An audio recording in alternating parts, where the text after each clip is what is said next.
Le Cameroun est-il une démocratie pleine? Le Cameroun est-il une démocratie imparfaite? Le Cameroun est-il un régime hybride ou le Cameroun est-il un régime autoritaire?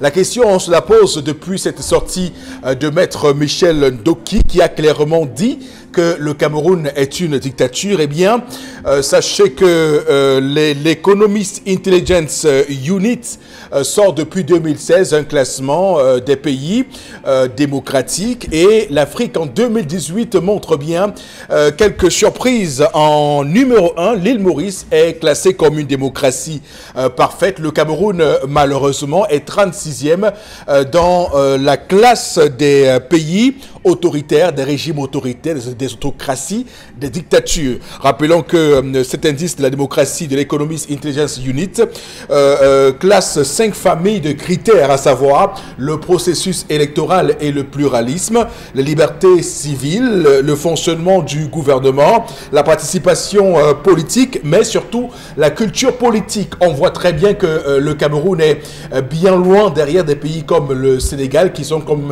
considérés comme des démocraties ou des régimes hybrides, des pays comme la Côte d'Ivoire, régime hybride. Donc on voit très bien que là encore, le Cameroun a beaucoup à faire pour se hisser au sommet de ce classement de l'Economist Intelligence Unit, donc classement 2018.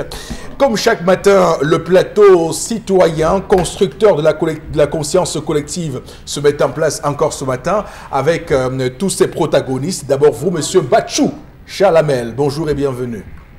Bonjour, monsieur Eric Fopoussi Negou. Bonjour à tous les téléspectateurs. Un proverbe de chez moi dit qu'on n'organise pas de fête lorsqu'il y a des cadavres dans la concession. Trop de morts, des corps abandonnés à la morgue de Boya. Le médecin s'en plaint. Trop de corps qui ne parviennent à rentrer en terre dans les différents villages à cause d'une sale guerre. Trop de déplacés. Qu'est-ce qu'on va célébrer le 11 février 2019? Je propose qu'on fasse du 11 février 2019 un jour de deuil national. Voilà, Chalamel Batchou, qu'on va retrouver à 10h30 dans le cadre de la colère de Chalamel. Également sur le plateau ce matin, vous, Florazé, bonjour et bienvenue. Bonjour Eric Fopoussi, bonjour à vous sur le plateau. Bonjour à nos millions de téléspectateurs. Vous vous souvenez de la date du 8 janvier 2009 à Ebolova. Marthe Mounier était retrouvée violée, étranglée dans son domicile à Ebolova.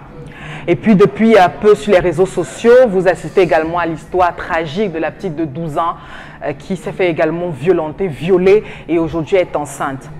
À Bafoussam également, une femme gendarme avait été violée l'année dernière, mais grâce justement à la collaboration des forces de maintien de l'ordre, on a réussi à mettre la main sur ces deux violeurs. Hier encore à Douala, au lieu du Kololou, dernier poteau, une jeune fille de 20 ans a été retrouvée sans vie. Son corps en tout cas a été retrouvé sans vie dans un sac, comme on a appelé sac Mbandjok, par des enfants qui traînaient par là. La violence encore et encore a pris de l'ampleur dans nos villes, Eric Fopoussi, et c'est plutôt triste. C'est la sonnette d'alarme que nous tirons ce matin une fois de plus pour que nos pouvoirs publics s'arrêtent un temps soit peu. Voilà, Florazé qu'on va retrouver à 11h05 pour la revue des réseaux sociaux au cœur du plateau citoyen constructeur de la conscience collective. Et également sur le plateau ce matin, vous, Bobor Bengan, bonjour et bienvenue. Bonjour monsieur Fopoussi Negou, bonjour à vous chers téléspectateurs. Moi je me pose une question simple. Charles Blé Goudé est-il devenu le terroriste international qu'aucun pays ne voudrait voir sur son sol? Il est sans papier en Europe à ce moment. Et pourtant son pays, la Côte d'Ivoire, est là, l'attend. Pourquoi pas de proposition d'accueil pour Charles Blé Goudé? Pourquoi ces Africains, juges à la Cour pénale internationale, ont-ils presque voté contre leur libération dans un premier temps? Sont-ils à la solde de l'Occident? De toutes les manières, Madame Bensouda avait affirmé que c'est la France qui l'avait mise là pour faire le job. Merci. Le Goudé, venez chez nous. Demandez comme on appelle même au Cameroun. Mais surtout insistez pour que vous alliez en Côte d'Ivoire. Le combat continue pour la libération de ce peuple. En tout cas, ce qui est certain, c'est que Blé Goudé trouvera beaucoup de volontaires camerounais prêts à l'accueillir sur le sol camerounais. Encore faut-il attendre que les autorités camerounaises puissent elles aussi entendre ce discours-là, discours panafricaniste, discours qui veut bien que l'Afrique puisse s'unir et qu'on puisse poursuivre l'idéal porté par Laurent Gbagbo et d'autres avant lui. On va démarrer l'émission de ce matin, madame, monsieur, avec la première articulation. Il s'agit de l'histoire du jour, Tendance Cogne, la voyageuse, avec nous ce matin. Bonjour et bienvenue. Bonjour Eric, bonjour. Je vais saluer deux sœurs qui s'entretuent. Une voyageuse et une autre qui est ici au Cameroun. C'est très grave. Quoi l'héritage de papa? Non, père Mombo. La grande sœur me dit que sa petite sœur lui manque le respect. Donc, elle manque de respect total. Qui a plus d'argent que l'autre? C'est la grande sœur. C'est la petite sœur qui a l'argent plus que la grande sœur. C'est elle qui est... C'est elle qui est en Europe. Elle dit que ma petite sœur me parle comme si elle parlait à un bébé. Mais de 3 enfants à mon état, c'est pas parce que je n'ai pas eu la chance d'avoir un mari. La dame là m'a parlé en pleurant, père Mombo. Elle vient encore chez ses parents, ici là. Tu vois, quand tu arrives au kilomètre 5, tu vois le carrefour événement, non. Le quartier, tu ne vois pas les endroits comme ça. Non, demain, seulement kilomètre 5. Je connais le point de Père Momo. Tu parles de il connaît le marché PK8. Non, le père, j'ai mal. Toute la zone, bien sûr. Toute la zone, il connaît. Mais le PK5 en fait. Non, événement. Il connaît tout. Événement bas. Kilomètre 5, il ne connaît pas. Carrefour Casino, il connaît un peu. Il connaît seulement le nom quartier Kotimanjo. Oui. C'est ça, non, peut-être. C'est ça votre époque. Kotimanjo, oui, c'est Ben Djongo. Voilà. Cette fois-ci. Nostalgie quand tu nous tiens. Oui. Cette fois-ci, c'est deux sœurs qui sont en guerre, qui sont entrées en guerre, la voyageuse et la non-voyageuse. La non-voyageuse, c'est la grande sœur qui se plaint qu'elle en a marre. La petite est d'abord partie en Europe. Parce que la grande, elle me dit que non, elle a ses 3 enfants. Elle est chez elle, elle n'a pas de mari. La petite soeur, en partant en Beng, chez les Blancs, elle m'a dit un peu, papa, quand on accouche, on demande, je peux. Merci, mon père. Qu'elle arrive donc en Europe, en partant en Europe, elle a laissé ses 2 enfants à la grande soeur, ici, kilomètre 5. La grande soeur, par derrière, elle s'occupe aussi bien des enfants comme ses propres enfants. Absolument. Mais sauf que la petite soeur a disjoncté et dégané. Chaque fois que la petite soeur appelle, quand elle arrive, elle n'a pas fait 2 ans, elle a commencé à wattiser. Je demande que, quand vous wattisez, les Blancs se moquent même de nous. Qu'elle arrive, elle appelle sa soeur. Bref, quand elle est arrivée, par la grâce de Dieu, elle a trouvé un bon boulot. C'est comme ça que les mois qui suivaient, elle envoyait un peu d'argent, l'argent des enfants, l'argent de la ration et tout. Elle s'occupait bien des enfants étant dehors. Mais sauf qu'il y a eu un problème qui se pose. Qu'elle est là-bas, étant là-bas, elle appelle la grande soeur. Que s'il te plaît, est-ce que je peux parler à Junior? Est-ce que je peux voir Junior? Filme-moi les enfants. Envoie-moi les photos des enfants. C'est ce que la grande soeur faisait constamment. À un moment donné, elle la tienne. Quand elle dit à la grande soeur, est-ce que je peux avoir les photos de Junior? Est-ce que je peux avoir la photo de Katia? Parce qu'elle a 2 enfants, Junior et Katia. Oh, quand on envoie les photos, elle dit non, non, non, non. C'est comme si tu ne t'occupes pas bien de mes enfants. Ils ne sont pas beaux là. Mes enfants ne sont pas joviales. Ils ne sont pas beaux. Pourtant, les tiens sont mignons plus que les miens. Non, non, ça ne se passe pas comme ça. Ben bon, bon. Je te jure, comme elle dit qu'elle n'a jamais préparé l'entour comme ça, donné à l'autre quand l'autre dort. Donc, elle n'a jamais donné l'entour à ses enfants quand les enfants de sa soeur dorment. Que non, ce n'est pas l'éducation là qu'elle a donnée à ses enfants. Maintenant, elle envoie un téléphone à Junior, que c'est le téléphone des enfants. Chaque fois, elle appelle, quand elle envoie la jouer au Cameroun, elle appelle Junior, parce que Junior est un peu grave. Elle appelle Junior pour dire que, est-ce que votre mère a préparé le poulet là? Junior dit non. Elle dit que, pourtant, je lui ai donné l'argent de vous faire le poulet. Quand l'enfant dit non, même dans les secondes, elle appelle sa soeur. Oui, allô? Pourquoi tu n'as pas préparé le poulet aux enfants? Mais il faut leur faire du poulet. Quand j'envoie l'argent, c'est pour mes enfants. Et tu dois t'occuper d'eux comme je veux. La soeur dit que, ah, là, graphie. Maman, Quand tu parles comme ça, il faut que tu saches que tu t'adresses à une maman. Même s'il ne veut pas parler le poulet, on dit même préparer ça un autre jour. Et d'abord qu'ils soient obligés de préparer le poulet que les enfants ont demandé. Laisse-moi le temps. Elle dit non, les enfants ont dit qu'ils vont manger le poulet, ils ont dit qu'ils vont manger le poulet samedi. Pourquoi tu dis que tu vas parler la semaine prochaine? La grande sœur a commencé à être déstabilisée, pain bonbon. Puis encore, elle dit qu'elle vivait seulement sous le stress. Absolument. Puis encore, quand elle appelle, passe-moi telle personne, ou bébé, dis-moi, vous avez mangé quoi hier? On dit que non, maman m'a reçu la banane. Elle appelle sa soeur. Ouais, s'il te plaît, moi je n'aime pas quand mes enfants mangent les bourratifs. Hein. Je n'aime pas tout les bourratifs. Oh mon Dieu, on est clairement dans... C'est chaud, hein, Eric? Donc, inspecteur Colombo. Inspecteur Colombo derrière les enfants. Ouais. Oh non, dis donc, mes enfants... J'ai dit qu'elle appelle sa soeur. Non, tu ne dois pas me dire ça. Non, non, Mariette, non, mais dis donc. Les enfants mangent les bourratifs? Non, je ne suis pas d'accord avec toi. Il ne faut pas leur donner les bourratifs. Tu dois leur faire le riz parti poulet. Tu dois leur faire le poisson. Pourtant, je t'envoie l'argent pour ça. Oui. Elle a débarqué au Cameroun. Lundi, elle a débarqué au Cameroun sans rien dire à personne. Ah oui, ça c'est leur période. Hein? Oui, ça, donc, c'est leur période. la petite qui aime bien.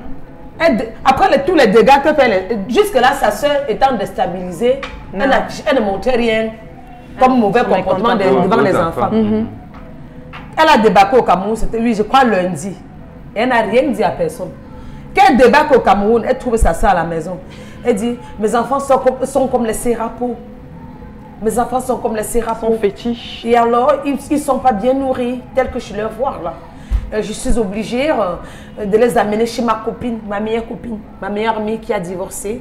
Et puis je vais louer un appart, ils vont vivre là. C'est comme ça qu'elle a porté les enfants, les amener chez sa meilleure copine. La dame s'y veut mourir. Elle dit qu'elle a de l'amour pour les enfants, que pardon. Elle dit que pardon, tu peux aller vivre chez tes copines, mais tu ne peux pas lui retirer les enfants comme ça. Les enfants là jouaient bien avec ses 3 enfants, il y avait l'ambiance familiale. Comment elle peut venir retirer 2 enfants comme ça là pour aller amener chez sa meilleure copine? Elle dit même que je vais louer un appart, ma copine va vivre là-bas avec mes 2 enfants. Je vais voir si elle ne va pas bien s'occuper d'eux. Pour finir la famille, je ne compte même plus sur vous. Donc elle l'a dégamé. Et la femme s'y m'a invité au kilomètre 5 en pleurant. Qu'elle ne supporte pas les injures de sa soeur. Sa soeur vient lui prendre les enfants pour aller donner à sa meilleure copine. Comment est-ce qu'elle va gérer ça? Pourtant, elle aime ses enfants-là. Eric, voilà. Est-ce qu'on doit laisser les enfants à sa copine avant d'aller en Europe? Est-ce qu'on doit laisser les enfants à sa soeur? D'abord, est-ce que ta copine peut s'occuper de tes enfants plus que ta soeur du même ventre? C'est la bonne question, non? Oui. Est-ce qu'on a besoin de stresser sa soeur quand on laisse les enfants ou encore ses enfants? Est-ce qu'une femme qui a les enfants, une femme vraie, doit préparer, donner aux autres et refuser les autres? D'ailleurs, que ta soeur ne fait pas ça. Elle m'a dit que tous les enfants là ont droit au même traitement. Continue, mon père. Voilà. Alors, nous ne ferons pas le procès de la diaspora camerounaise ou africaine ce matin en Europe. On voit très bien quand même qu'il y a des comportements qu'on peut regretter. Je ne sais pas où c'est, on va dire, la vie qui est beaucoup plus agressive en Europe qu'en Afrique, qui fait cela, parce qu'on imagine qu'entre métro, boulot, dodo et tout ce qui va avec, où est-ce que cette femme trouve le temps d'avoir autant d'appels, de lignes sur le Cameroun, parce qu'on nous a appris que c'est métro, boulot, dodo en Europe, et qu'il n'y a pas beaucoup de temps pour s'occuper du Cameroun. C'est d'ailleurs pourquoi généralement vous voyez les gens en Europe travailler et confier la construction d'un immeuble, d'une entreprise, des affaires à des cousins, aux frères, aux amis, rester au bled, rester au pays comme ils disent là-bas chez eux, ou bien comme ils disent là-bas chez eux en Europe. Donc on voit très bien qu'il y a quelque chose qu'on peut sortir. Et il y a toujours cette suspicion, quand vous rencontrez des Camerounais de la diaspora, il y a comme un virus qu'on leur pique quand ils quittent le Cameroun. C'est comme s'ils n'ont jamais été Camerounais. Et les Camerounais restés au pays, bon, ils sont malhonnêtes. Ils sont pas dignes de confiance. C'est des gens, voilà. Ils ont toujours un discours, j'ai jamais compris. Pour eux, leur pays, c'est l'enfer. C'est-à-dire, chaque fois qu'ils quittent le pays, ils vont vivre là-bas. C'est comme si ceux restés au Cameroun ne sont pas dignes de confiance. Bon, peut-être aussi que nous, Camerounais, on a un regard différent sur ce qu'on appelle les benguistes. Peut-être qu'on estime qu'une personne a traversé l'océan Atlantique ou traversé la mer Méditerranée pour se retrouver de l'autre côté là-bas. C'est que, bon, il faut faire tout pour peut-être escroquer, peut-être aussi, c'est la misère sur place qui fait en sorte qu'on est toujours un peu demandeur, un peu plus de ces personnes, de ces frères qui vivent là-bas. En tout cas, l'histoire de ce matin montre bien qu'entre deux sœurs sorties du même ventre, malgré leur lien familial, malgré le lien ombilical, malgré tout ce qu'il y a entre elles, cette relation entre la diaspora et le bled a eu raison de leur confiance, de leur relation donc fraternelle ou bien de leur relation entre sœurs. Et c'est bien dommage. Donc, on va commencer par vous, Florazé, ce matin, pour dire, est-ce qu'on peut vraiment estimer que dans l'histoire de ce matin, il s'agit d'un abus de confiance de la part de la grande sœur vis-à-vis de sa petite sœur qui vit en Europe? Mais non. La grande sœur avait beaucoup d'amour, a décidé de prendre sur elle, d'élever ses enfants. Parce que nous sommes des femmes, des enfants. Quand elle a ses propres enfants, elle aurait pu dire vraiment, je suis encore chez les parents, moi-même je n'arrive pas à joindre les deux bouts. Vraiment, maman, bats-toi, etc. Toi, tu as plus de moyens que moi, etc. Et tout. Et aussi, la petite sœur, si elle avait des amis aussi de confiance, des personnes de confiance, pourquoi n'avait pas-elle commencé par la copine ou la meilleure amie au départ? Non. C'est pourquoi je dis toujours que même quand on est avec des frères de sang, etc. et tout, à un moment donné, il faut mettre les sentiments de côté. Il faut souvent être dur. Et même entre nos frères et sœurs, on a nos lacunes, hein. On connaît que non, si mon frère, s'il est un peu arrogant, il n'est pas très amour, il ne partage pas beaucoup, on sait. Donc, entre nos frères et sœurs, on connaît nos petits défauts. Donc, ça fait que même quand on veut déjà gérer les affaires, etc., les affaires liées à la famille ou bien professionnelles et autres, on sait, hein, on sait à qui donner le bâton de commandement, on sait à qui se référer quand on a des problèmes de cœur, problème de ci et ça. Donc, il faut être le plus souvent honnête, de le reconnaître. Et ça, hier, je disais de le faire sans hypocrisie. Maintenant, on a affaire à la dame. Moi, je dis à la grande sœur, au départ, ne devait pas... Parce que elle est devenue la maman des enfants, donc responsable sur tous les plans des enfants. Bon, sauf de l'argent. Hein. Vous voyez, c'est ça, en fait, le nœud de l'histoire. Je voulais toujours dire, on a entretenu ça. C'est-à-dire que le Benjamin, la petite sœur, celui qui a plus d'argent, a le bâton de commandement. On tape les mains, on s'agenouille, il nous dit ce qu'il veut, il dicte sa loi et on suit. Malheureusement, c'est ce que nous avons encadré et c'est ce qui se vit.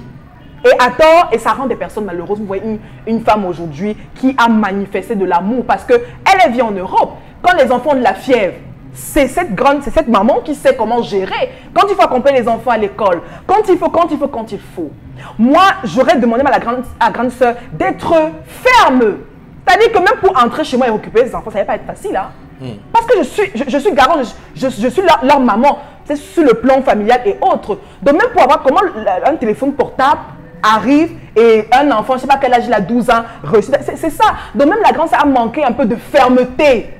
Quand on est parent, on est ferme. Non, mais est-ce que vous... Moi, je veux vraiment qu'on reparte sur les principes. Alors, la petite sœur qui vit en Europe, donc à 6000 km du Cameroun, estime que ses enfants n'ont pas bonne mine.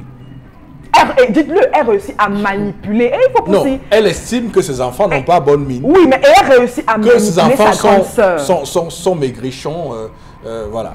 Oui, sont squelettiques. Oui, mais comment elle fait pour le savoir à travers moi? Par exemple, je dis, oui, elle voit comment. On a un téléphone portable et on a justement... Elle est revenue au pays.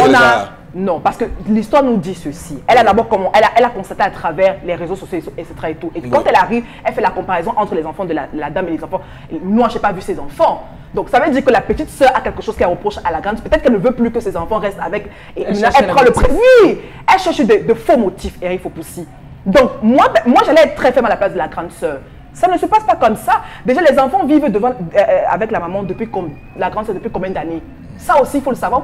Vous allez débarquer chez moi parce que j'aime vos enfants, du matin au soir, entrer parce que vous avez d'argent ou bien parce que ce sont vos enfants les récupérer. Non. Et c'est vous allez les oui, c'est ce que... Non, pas les séquestrer. Non, pas les séquestrer, mais un peu de dignité et de respect. Oui. Et c'est ce que nous observons. Je n'ai pas assez de moyens, je décide de prendre Poppy, mamie, d'aller peut-être en vacances ou d'aller vivre chez ma soeur. Non, oui. Non, pourquoi je ne peux pas j'aurais dû dire peut-être un Bachouzé et tout. Voilà. D'aller soit chez une soeur en vacances, etc. et tout. Quand l'enfant franchit votre maison Eric Fopoussi, il devient sous votre responsabilité. Oui. Même vos parents, bien que ce soit votre enfant, bien que vous soyez les géniteurs, même pour donner un morceau de pain, il y a un protocole à suivre. Vous avez quand même des personnes, oui, vous avez quand même affaire à des personnes responsables. Donc moi, la grande sœur, si elle avait été plus ferme que ça, la petite sœur ne lui aurait pas manqué de respect à ce niveau. Ok, alors Chalamel, moi je voudrais quand même m'interroger, cette diaspora, ces personnes qui vivent en Europe, est-ce que c'est ça, c'est le complexe de supériorité qui joue ici? C'est quoi? Quand on vit en Europe, on est plus fort que tout le monde? Monsieur Eric Fopoussi, je ne vous ferai pas ce plaisir d'aller commenter ce qui se passe dans la diaspora. Je garde ma place de Bantou, monsieur Eric Fopoussi, pour dire qu'il y a dans toutes les familles le principe de 2, le principe de 3 et le principe de 5 en 1. Qu'est-ce que c'est que le principe de 2? Dans chaque famille, il y a des gens qui s'entendent à 2. On sait que si on a vu monsieur Fopoussi, on va voir monsieur Négou. Les deux marchent ensemble. Si tu veux convaincre monsieur Fopoussi, convainc d'abord monsieur Négou. Parce que Fopoussi va avoir allusion, va faire allusion à Négou. Donc il y a des frères qui s'entendent. L'entente de 2. Ça veut dire les gars fonctionnent par principe de 2. En plus d'être des frères, ils sont des confidents, ils sont des amis. Il y a le principe de 3. Le principe de 3 qui inclut un parent, c'est-à-dire les 2 frères et une mère.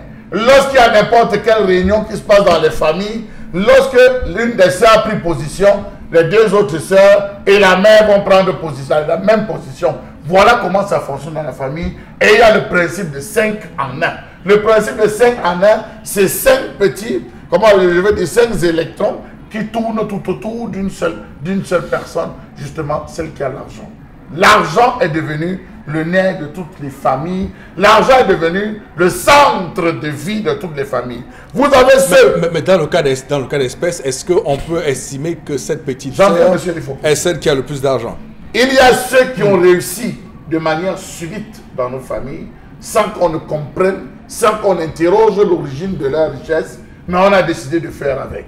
Il y a ceux qui se sont préparés à la réussite et dont la famille a vu de manière graduelle comment est-ce qu'ils sont partis d'un point A à un point B. Et il y a enfin ceux pour qui l'argent est au centre de tout. Cette fille, elle appartient à cette 3e catégorie, celle pour qui l'argent est au centre de tout. Elle vit par rapport à l'argent qu'elle a, elle reste sous perfusion. Donc, pour vous, ça n'a rien à voir avec le fait qu'elle soit en Europe ou pas? Si, monsieur Eric Fopoussi, si. C'est justement parce qu'elle a les moyens de sa politique qu'elle décide de prendre l'ensemble des actions qui lui sont grées, monsieur Eric Fopoussi. Alors, ne donnez pas 10 000. Parce que dans cette situation, monsieur Eric Fopoussi, elle appartient à cette classe de personnes qui ignorent qu'il y a une famille, qui ignorent qu'il y a des charges fixes, qui ignorent qu'il y a d'autres charges inhérentes à la famille. Elle envoie 10 000, les 10 000, c'est pour préparer le poulet. C'est-elle rassurée que le lit sur lequel les enfants dorment le drap? C'est-elle rassurée que les enfants ont de quoi porter en termes de sous-vêtements? C'est-elle rassurée que les enfants ont été déparasités? C'est-elle? Je ne pense pas, monsieur, il faut possible. Premier point. Deuxième point, celle à qui vous envoyez l'argent, est-ce que vous pensez à ses propres enfants à elle? Parce qu'elle aussi, elle a des enfants. Elle aussi, elle a des enfants qui doivent satisfaire. Est-ce que lorsque vous envoyez, vous lui dites, voici la maison, occupe-toi de tes enfants. Si tu peux payer la lumière, tu payes. Si tu peux payer telle facture, tu payes. Vraiment, le reste, vois comment tu vas jongler avec tes enfants. Mais ce n'est pas ça. Elle, depuis l'Europe, procède à l'occidentalisation, c'est-à-dire à la division complète de la famille, parce qu'en aucun moment, elle a demandé à causer avec les enfants de l'autre. Monsieur, il faut pousser. D'où vient-il que vous m'envoyez vos enfants? J'ai vos enfants chez vous. Et vous m'appelez pour me dire, passez-moi tel, je vais lui parler. Passez-moi mon je vous envoie mes 2 enfants, mes 4 enfants, mes 5 enfants chez vous. Et je vous appelle pour dire, passez-moi le dernier, je vais poser. Impossible, monsieur, il faut pousser. Ça ne se fait pas. D'où vient-il que je vais offrir un téléphone à l'enfant et je vais l'appeler, monsieur, il faut pousser. Monsieur, vous l'appelez votre enfant, récupérez le dégager avec cet enfant de chez moi. Vous n'avez pas besoin, c'est mon enfant. D'où vient-il que l'enfant soit malade? Je vous appelle lorsqu'il est sorti de l'hôpital. À titre informatif, pour vous dire, écoutez, votre tel est tombé malade, je l'ai amené à l'hôpital, on l'a consulté, et tout ça c'est à titre informatif. Mais j'aurais pris toutes les mesures. Je ne vais pas vous appeler pour que vous venez. Donc voilà, nous sommes dans une situation où celle qui est en héros commande la vie et la respiration de ceux qui sont au Cameroun. Elle gère tout jusqu'à la respiration. Vous avez mal expiré. Expirez doucement. Vous expirez trop fort. Expirez un peu, baissez la garde. Voilà ce vers quoi. Non, mais c'est normal, ses enfants lui manquent. Monsieur il faut pousser, ce ne sont plus ses enfants. Oh, arrêtez. L'enfant est l'enfant. Monsieur il faut pousser, vraiment. Non, mais vous n'êtes l'enfant n'est l'enfant de la femme que lorsqu'il est dans son ventre. Oui. Sorti de son ventre, il appartient à tout le village. Je ne refuse pas, mais ça reste aussi son enfant. Non, monsieur Eric Fopoussi, il faudrait qu'on intègre sur la sortie du ventre de la femme. Il n'appartient plus. Un épi de maïs, lorsqu'il est cassé, il appartient à la tige. Vous voulez dire qu'en ce moment-ci, elle peut, l'amour qu'elle peut avoir pour ses enfants-là s'arrête, s'estompe comme ça, d'un coup, parce que l'enfant appartient au Monsieur Eric Fopoussi, oui. Comment de l'héros elle procède par comparaison? Je crois que quand je veux, si j'envisage voyager un jour dans ma vie, monsieur Eric Fopoussi, aller m'exiler, disons-le comme ça, je vais commencer à envoyer mes enfants chez Mbonbon. Les enfants vont commencer à passer, un an avant, ils vont commencer à passer le week-end chez Mbonbon. Les grandes vacances, je les envoie, ils restent chez Mbonbon. Il faut un temps d'acclimatation. On prépare son départ. Est-ce qu'elle s'est levée un matin, elle a dit qu'elle s'en va, elle prend les enfants, elle va abandonner? Ça veut dire qu'elle doute de sa soeur. Ça veut dire qu'elle est en train de provoquer un clivage. Elle est nuisible. Comme elle est revenue, monsieur, il faut pousser qu'elle récupère ses enfants et qu'elle s'en est avec. D'accord. Parce que là, elle a déjà pris, elle a enfants. Oui, elle a démontré que ce ne sont pas mes enfants, ce sont ses enfants. Alors, qu'elle parte avec ses enfants. Oui. C'est à vous, Bobo Bengan, également de réagir à l'histoire de ce matin. Oui, et une petite chose, de dire à la sœur aînée de laisser sa cadette prendre les enfants, les amener. Oui. Et ça va capoter avec sa meilleure amie. Et là, elle comprendra ce que vaut la famille. Moi, je vais plutôt m'attarder sur votre première interrogation. Justement, ça a des répercussions sur l'histoire du jour. Sarkozy n'est pas un Français. Il n'est pas français, mais il a dirigé la France. Oui. C'est le problème qui se passe avec notre diaspora, c'est qu'on l'a enlevé de sa substance patriotique qui était... je dis, qui avait fondé qui avait fondé sa base. Oui. Vous vous rappelez que malgré les doctorats et les agrégations des gens comme les Senghor, Aimé Césaire et tout, il y avait la diaspora africaine. La diaspora africaine qui avait un certain nombre j'allais dire, de valeurs à préserver et qui allait au-delà de ceux qui vont à l'école. Et ceux qui vont à l'école, on trouvait dans cette même diaspora pour les combats nobles, c'est-à-dire la décolonisation du continent, par exemple. Vous voyez, moi j'ai appris l'histoire de la Tunisie, de l'Algérie, comment il y avait une solidarité de lutte. Et c'est cette solidarité-là qui n'existe plus et qui a fait qu'aujourd'hui, dans le principe de diviser pour mieux régner, on a mené chacun dans son pays. Et quand vous êtes dans votre pays, vous ne pensez qu'au village. Et au village, vous ne pensez qu'à votre famille. Et là, maintenant, même la famille, on est en train de disloquer pour aboutir à ce que Charles Hamel l'a appelé tout à l'heure l'individualisme. C'est fondé. Donc, est-ce que les Africains, surtout noirs, qui sont en France notamment, essayent ou alors imaginent qu'ils peuvent conquérir les cercles de pouvoir politique en France? Non, ils n'imaginent pas la chose comme ça. Alors qu'on vous dira que Poniatowski, qui a été ministre de l'Intérieur, il est ordinaire de Balladur est. Je pointe jusqu'à il parle de Bosca. Voilà. Sarkozy, voilà. Le juif hongrois. Voilà, et c'est ça le problème avec nous aujourd'hui. Il faudrait que les Africains se réapproprient. Or, les Chinois l'ont fait. Les Japonais aussi. Quand ils viennent à l'école occidentale, ils apprennent pour aller à la conquête du monde. Donc, prenez là-bas, emmenez chez vous et allez les battre. Donc, c'est cette conscience patriotique qui manque parce qu'en fait, et ça va aboutir malheureusement à la dislocation même de nos familles. Parce que ce qu'on prend, là-bas, on croit être au-dessus des autres, mais malheureusement, on ne peut rien. D'accord. Tendance va également donner son avis sur cette histoire. Miracle. Hey. Maman, c'est l'argent que tu as donné qu'elle achète le terrain qu'elle a dépensé, Massa. J'imagine que si tu avais donné l'argent pour le terrain, c'est qu'on ne parle plus de ça. C'est qu'elle est en Kondengue, ouais, elle est belle. Ma petite soeur, même manque le respect. C'est que ce village qu'on va retirer le nom de ça. Oui. Aujourd'hui, tu dis que tes enfants sont comme Serapo. Tu as connu le film Serapo, Noheri? Les enfants sont chétifs. Serapo. C'est comme ça, en mangeant, on séchait les enfants au grenier.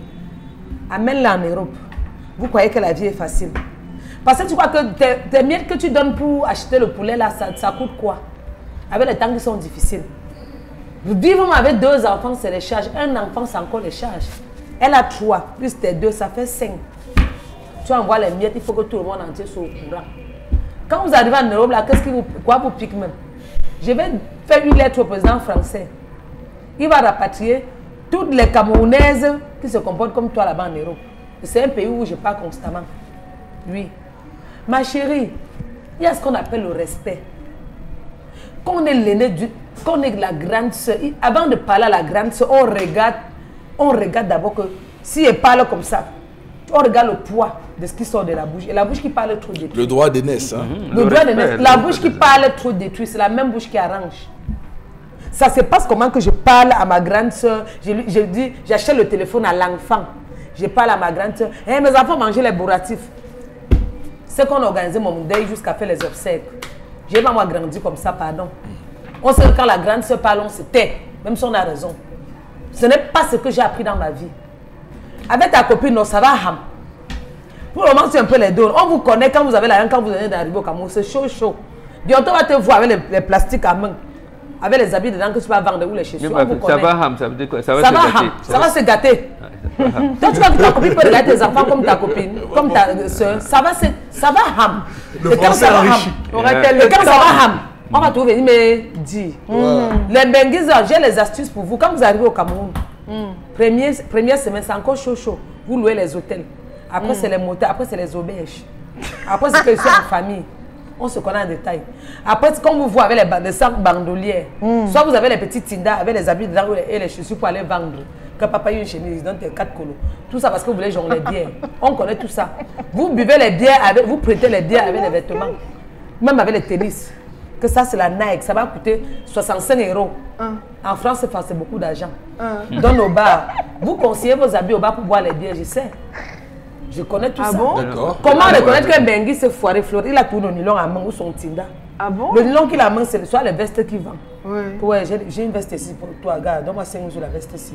Il te montre la facture. Là, ce qu'il veut là partir, que l'onguet le prend. Le premier jour chaud, vous prenez les hôtels 100 étoiles. Vous prenez les hôtels 100 étoiles, les hôtels 20 étoiles, 50 étoiles. Après, vous prenez les motels et les auberges, 2 colos. Donc, on connaît vos comportements. Arrange ça vite avant de partir. Parce que si tu pars, que ta grande est encore en colère, moi-même ça va m'énerver. Ok, c'est compris. On va, Florazé, avec vous, lire les messages en réaction à cette première articulation. Oui, Eric Fopoussi. On a Kabi à Dobon qui réagit. Il nous dit que la petite sœur est totalement occidentalisée. Autre, quand la grande sœur laisse la petite amener ses enfants, la petite sœur est hypocrite et insolente. Elle reviendra avec les enfants car sa copine ne pourra pas mieux s'occuper de ses enfants que sa sœur. C'est Laure qui réagit ce matin. Cette fille doit casser les cannes la nuit et s'ennuyer le jour. Sa sœur paye les pots cassés tout simplement. Ah d'accord, ça fait la prostitution. Si tu rentres et que ta soeur est fâchée, c'est pas bon. Arrange ça. Je veux dire, mais c'est pas pour dire. Oui, c'est voilà. C'est pour ça qu'elle a utilisé l'expression. Je n'ai pas dit qu'elle vend le piment. Je n'ai pas dit qu'elle vend le piment. J'ai dit que c'est débrouille. Ah, d'accord. Parce que vous allez venir inventer les messages. Envoyer que tendance a dit qu'elle vend le piment. Je n'ai pas moi dit qu'elle vend le piment. Et puis c'est pas non plus exclu. Parce qu'on vous connaît au quartier. C'est pas non plus exclu. C'est débrouille. Tu m'avais appris une expression là, que la vie est ngankong. La vie est ngankong et tanga. La vie est ngankong et tanga. C'est pas non plus exclu. Alors, il y a Samuel Laïchiti qui réagit depuis Bamenda. Il dit si la femme voyageuse aime trop ses enfants, qu'elle les amène donc en Europe. Elle n'est qu'une... Bon, il estime qu'elle est parvenue, donc la copine ne pourra pas mieux faire que la grande sœur. Parce qu'en Europe, c'est facile. Vous savez qu'en Europe, pour s'occuper d'un enfant seulement, c'est toute une procédure. Mais là-bas, ça ne badine pas. On se dit ça, tout le monde a pour voyager constamment. Même à Pontoise, même pas mon petit connaît nos pères, même à Pontoise, on nous connaît la main aux Champs-Élysées. Luc, avant vous réagir. La dite Banguissa a facilité la tâche à sa sœur. Elle ne devrait pas se plaindre. Elle doit laisser ses enfants partir. Autre réaction ce matin de Fongan. Marcel Fongan qui réagit à Yaoundé. Ce comportement est digne des arrivistes. Hein. Il ne croyait jamais être à ce niveau aussi bien et du coup ils oublient leurs racines, nous dit-il, et s'occidentalisent. Voilà, donc on doit apprendre à respecter ceux qui sont sur place donc, au Cameroun. Est-ce que la vie est facile? Cette femme aime ses enfants. Et la petite sœur veut tout simplement créer une séparation entre les enfants, qui lui a dit que la banane malaxée est une nourriture des pauvres. S'interroge notre cher ami. Voilà. Non. C'est pour des personnes. Comment les gens se mettent à rang ici pour manger la banane malaxée. On vend 7 doigts de banane à 200 francs. 7 doigts à 200 francs. Oui, la banane déjà coûte cher. Et merci. On va tout de suite prendre la colère de Charles Abel. Madame, messieurs, merci de nous retrouver sur le plateau Citoyen.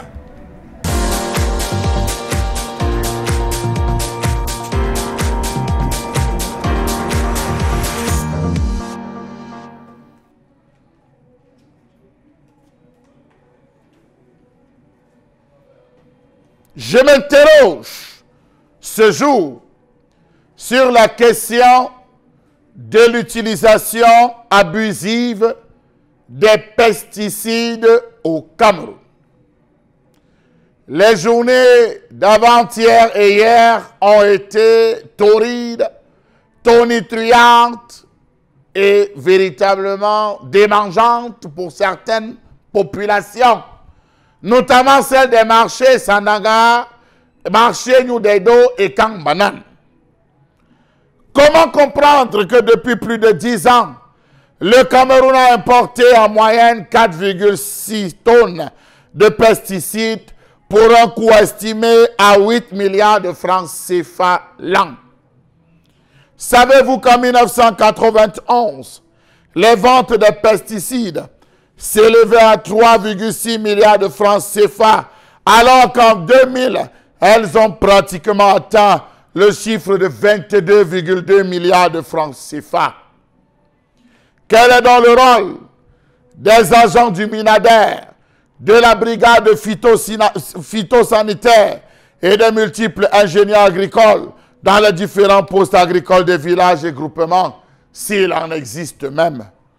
Comment comprendre l'utilisation accrue des pesticides dans le secteur agricole et agro-sylvicole qui a bien observé, témoigne dans un premier temps de l'ignorance des usagers sur les méfaits des pesticides? Comment comprendre la barrière qui existe entre les agriculteurs qui, dans leurs différentes plantations, ne sont toujours pas informés des décisions et arrêtés ministériels rendus publics sur les babillards d'entrée? Savez-vous que le Cameroun à lui seul utilise environ 90 pesticides interdits sur les 1325 commercialisés en zone CEMAC? Comment ces produits entrent-ils dans ce pays? Suivent-ils la période requise pour l'homologation? Trop de points d'interrogation. Si oui, dites-moi comment est-ce qu'un pesticide comme le métalaxyl, jugé néfaste sur la santé des utilisateurs, des animaux, tout en altérant la qualité des fèves de cacao, soit commercialisé au Cameroun? Comment comprendre que le téflon, produit très nocif qui donne la couleur jaune aux plantains, aux bananes, au bout de 3 jours, soit commercialisé, très prisé par les revendeurs des principaux marchés du pays? Que dire alors de la diadrine? Que penser des pêcheurs qui utilisent les pesticides pour attraper les poissons? Savez-vous que plus on utilise les pesticides, plus on fragilise le sol et dans les cultures qui y poussent et aussi les organismes qui les consomment? Non. Savez-vous qu'environ 40% des pesticides épandus atteignent directement la plante, soignent la plante en apparence, mais ne disparaissent pas, contaminant de fait directement les aliments que nous mangeons, trop souvent au-delà des teneurs maximales autorisées. Savez-vous que les 60% de la dose de pesticides restante après l'épandage touchent directement le sol et après infiltration et ruissellement se retrouvent dans les eaux des lacs et rivières en poursuivant les dégâts sur les organismes vivants touchés au passage. Savez-vous qu'une autre fraction non négligeable des pesticides s'évapore dans l'atmosphère en voyageant sur de grandes distances grâce au vent, retombant très loin du point d'origine, contaminant ainsi les organismes y vivants et s'y trouvant?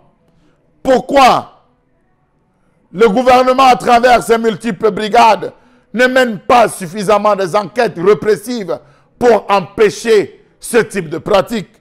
Pour le comprendre, faites un tour en Banga, Djombe Pendia, Loum, Kumba, Boya, Mutengene, Tiko et j'en passe. Vous allez comprendre pourquoi les gens là-bas souffrent des maladies de la peau et plus.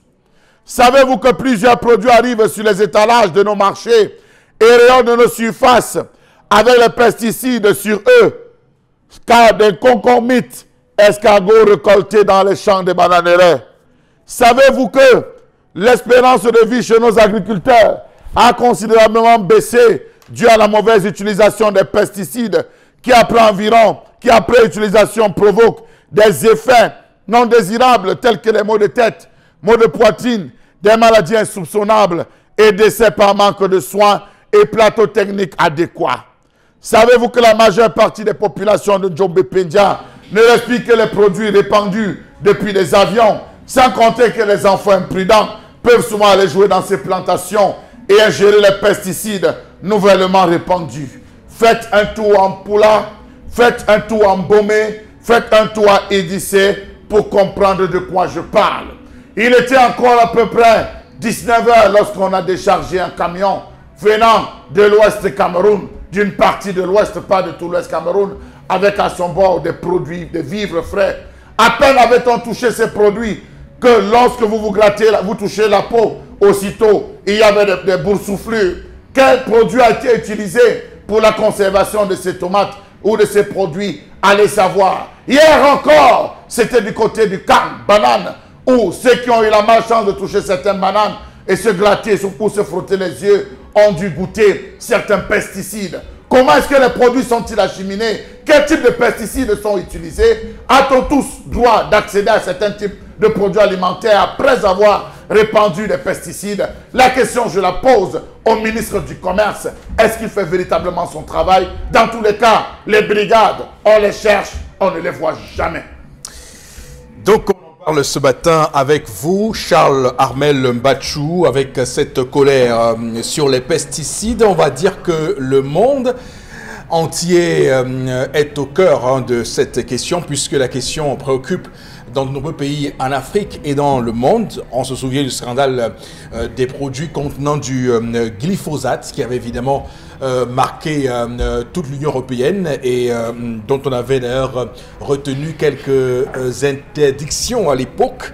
Alors, est-ce qu'on peut arriver au zéro pesticide? C'est la grande question que tout le monde se pose. D'ailleurs, des pays comme le Bénin le Bénin ont réussi quand même à faire des choses, parce qu'il y a là-bas des personnes qui ont mis au point des produits locaux et bio qui permettent évidemment de mettre de côté les pesticides. On voit bien que c'est une question qui préoccupe. Alors, Boro Bengan, quel est votre propos sur la question? D'abord, l'un des facteurs majeurs qui est à l'origine de la crise dans le nord-ouest et le sud-ouest provient de l'agriculture. C'est-à-dire le calendrier agricole. Dans ces deux régions, le calendrier agricole était tellement respecté qu'ils savaient qu'à un moment donné, voilà tel moment nous commençons ceci, nous déployons pour ceux qui avaient la possibilité d'avoir des engins. D'ailleurs, les engins étaient au niveau des communes pour se déployer. Et ça a amené le Cameroun oriental à adopter dans les années 70 ce qu'on a appelé les coopératives agricoles. Et ce sont ces coopératives agricoles-là qui ont amené également, entraîné, Chalamel l'a dit, les postes agricoles. Quand on veut des chefs de postes agricoles, et c'était allé de manière graduelle. Quand il n'y en avait pas assez, c'était au niveau des arrondissements. Après, le déploiement est allé jusqu'au niveau des villages et des grandes agglomérations. Problème de postes agricoles. Il se passe donc quoi? Il se passe que l'encadrement des cultivateurs, justement, était à un niveau où tout était contrôlé.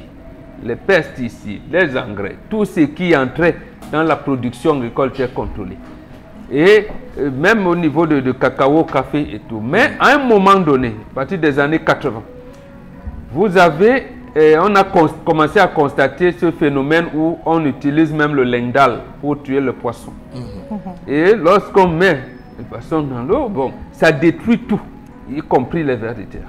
Et cette désorganisation là, où ce manque de contrôle, c'est ça donc qui a amené le sociologue Jean-Marc là, lorsqu'il y a eu, soi-disant, des réformes agraires dans les années 88-89, a sorti son livre « Quand l'État pénètre en brousse ». Donc, en fait, il faisait une récrimination de la politique qui était menée à ce moment-là pour l'encadrement des agriculteurs. Et le mal s'est empiré. Parce que dernièrement, vous avez entendu parler des GIC.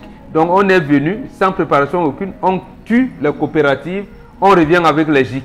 On pose que les GIC donnaient même des autorisations pour les centres de santé.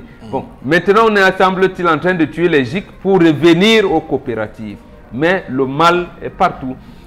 Les écoles de formation aux métiers agricoles n'existent plus. Et c'est tout le monde. On a libéralisé le secteur. Il est même arrivé ici de manière successive avec la fermeture de l'UNCPB en 88 que le Cameroun n'avait que le cacao hors standard. Vous vous imaginez? Et il y a le cacao qu'on rejetait à partir du port de Douala. Donc, et c'est ça qui aboutit aujourd'hui à cette utilisation de pesticides de n'importe comment et à tort et à travers. Or, c'est du poison. Donc, nous manipulons le poison. Je vais dire, nous laissons même le poison à la portée des enfants. D'accord. Alors, Florazé, est-ce que vous pensez qu'on a suffisamment aujourd'hui pris conscience des dangers de ces pesticides chimiques qui, comme on le voit, ont des conséquences même sur la consommation finale? Laissons que ce sont ceux qui travaillent dans les champs. Prenons les produits qui sont finalement retrouvés sur le marché et qui sont imbibés, on le voit très bien, de ces pesticides chimiques et dont la consommation aujourd'hui se fait sans aucune précaution. Oui, mais c'est la mort. Oui. Merci à Chalamel d'avoir pensé non seulement à la santé des agriculteurs, mais également à la santé des consommateurs. Parce que le consommateur, quand il est devant un plantain ou devant un morceau de viande, ne peut pas savoir qu'on a utilisé ici des produits phytosanitaires, notamment des pesticides. Il faut quand même reconnaître que, comme Momok l'a dit, il y a encore pas mal d'agriculteurs qui manipulent ces substances sans même savoir que c'est du poison. Quand vous allez par exemple dans des... Bon, pour certains, parce que quand vous allez par exemple dans l'un des grands foyers d'ananas à Hawaï, on est dans le centre également, c'est quand on vous dit que les pesticides sont utilisés, c'est-à-dire que par les agriculteurs, de façon naturelle. Et puis le langage, il est rare qu'un commerçant ou bien un agriculteur vous dise que vraiment c'est un produit dangereux, etc. Et tout.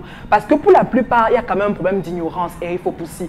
Même dans des commerces bio, où justement on est censé vous vendre des semences, bref, tout ce qui concerne les éléments bio pour justement penser à l'agriculture. On y vend même des pesticides, on y vend même des produits dangereux, mais souvent même celle qui commercialise ne sait pas qu'elle est en train de vendre une substance dangereuse. Donc ça également c'est un problème de communication, c'est un problème d'ignorance. Les agriculteurs ont été abandonnés à eux-mêmes.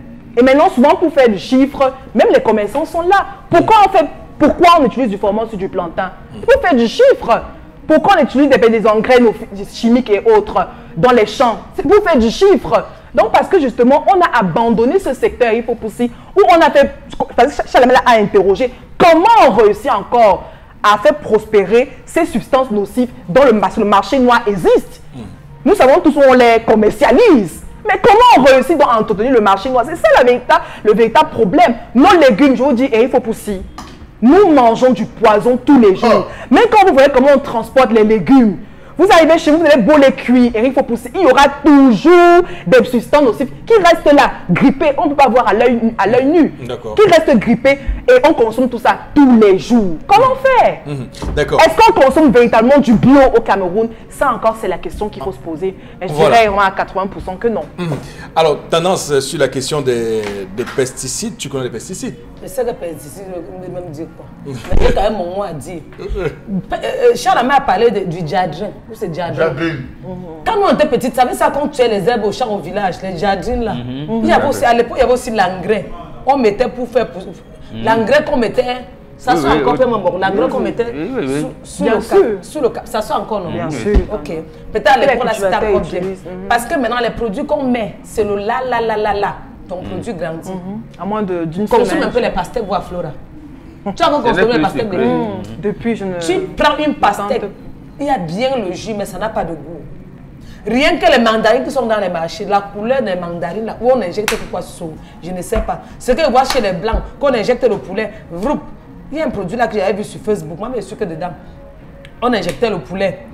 À moins de quelques minutes, le poulet était déjà gros comme ça. Ou on met que quoi sur le produit, je ne sais pas. Le gombo maintenant n'a même plus de goût. Rien n'a plus de goût. Les carottes ne sont plus sucrées. Ok, oui. Alors, Chalamel, c'est vrai, est-ce que cette question des pesticides, pourquoi les gens insistent tant à les utiliser dans leur champ? Pourquoi les gens insistent tant à les utiliser? Monsieur Eric Fopoussi, vous savez que le blanc a tout inventé pour faciliter toute chose, que la seule chose qui le dépasse, c'est l'appareil qui va vous réveiller le matin, vous lavez, vous brossez les dents, vous nettoyez les oreilles, vous habillez pour que vous sortez. C'est le seul appareil qui manque, monsieur le Fopoussi.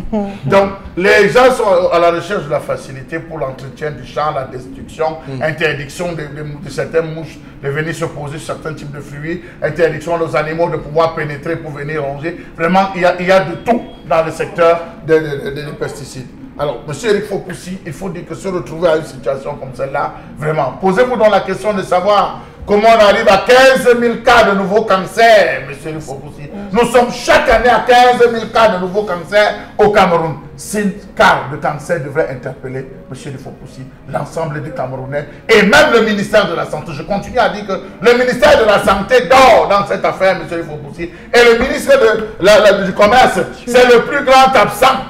En dehors de son slogan, depuis qu'on l'a nommé, lutte contre la vie chère, il n'y a plus rien, à tous les cas. On va, madame, monsieur, marquer la première pause de ce programme et se retrouver dans un court instant pour la deuxième partie de l'émission. À tout de suite.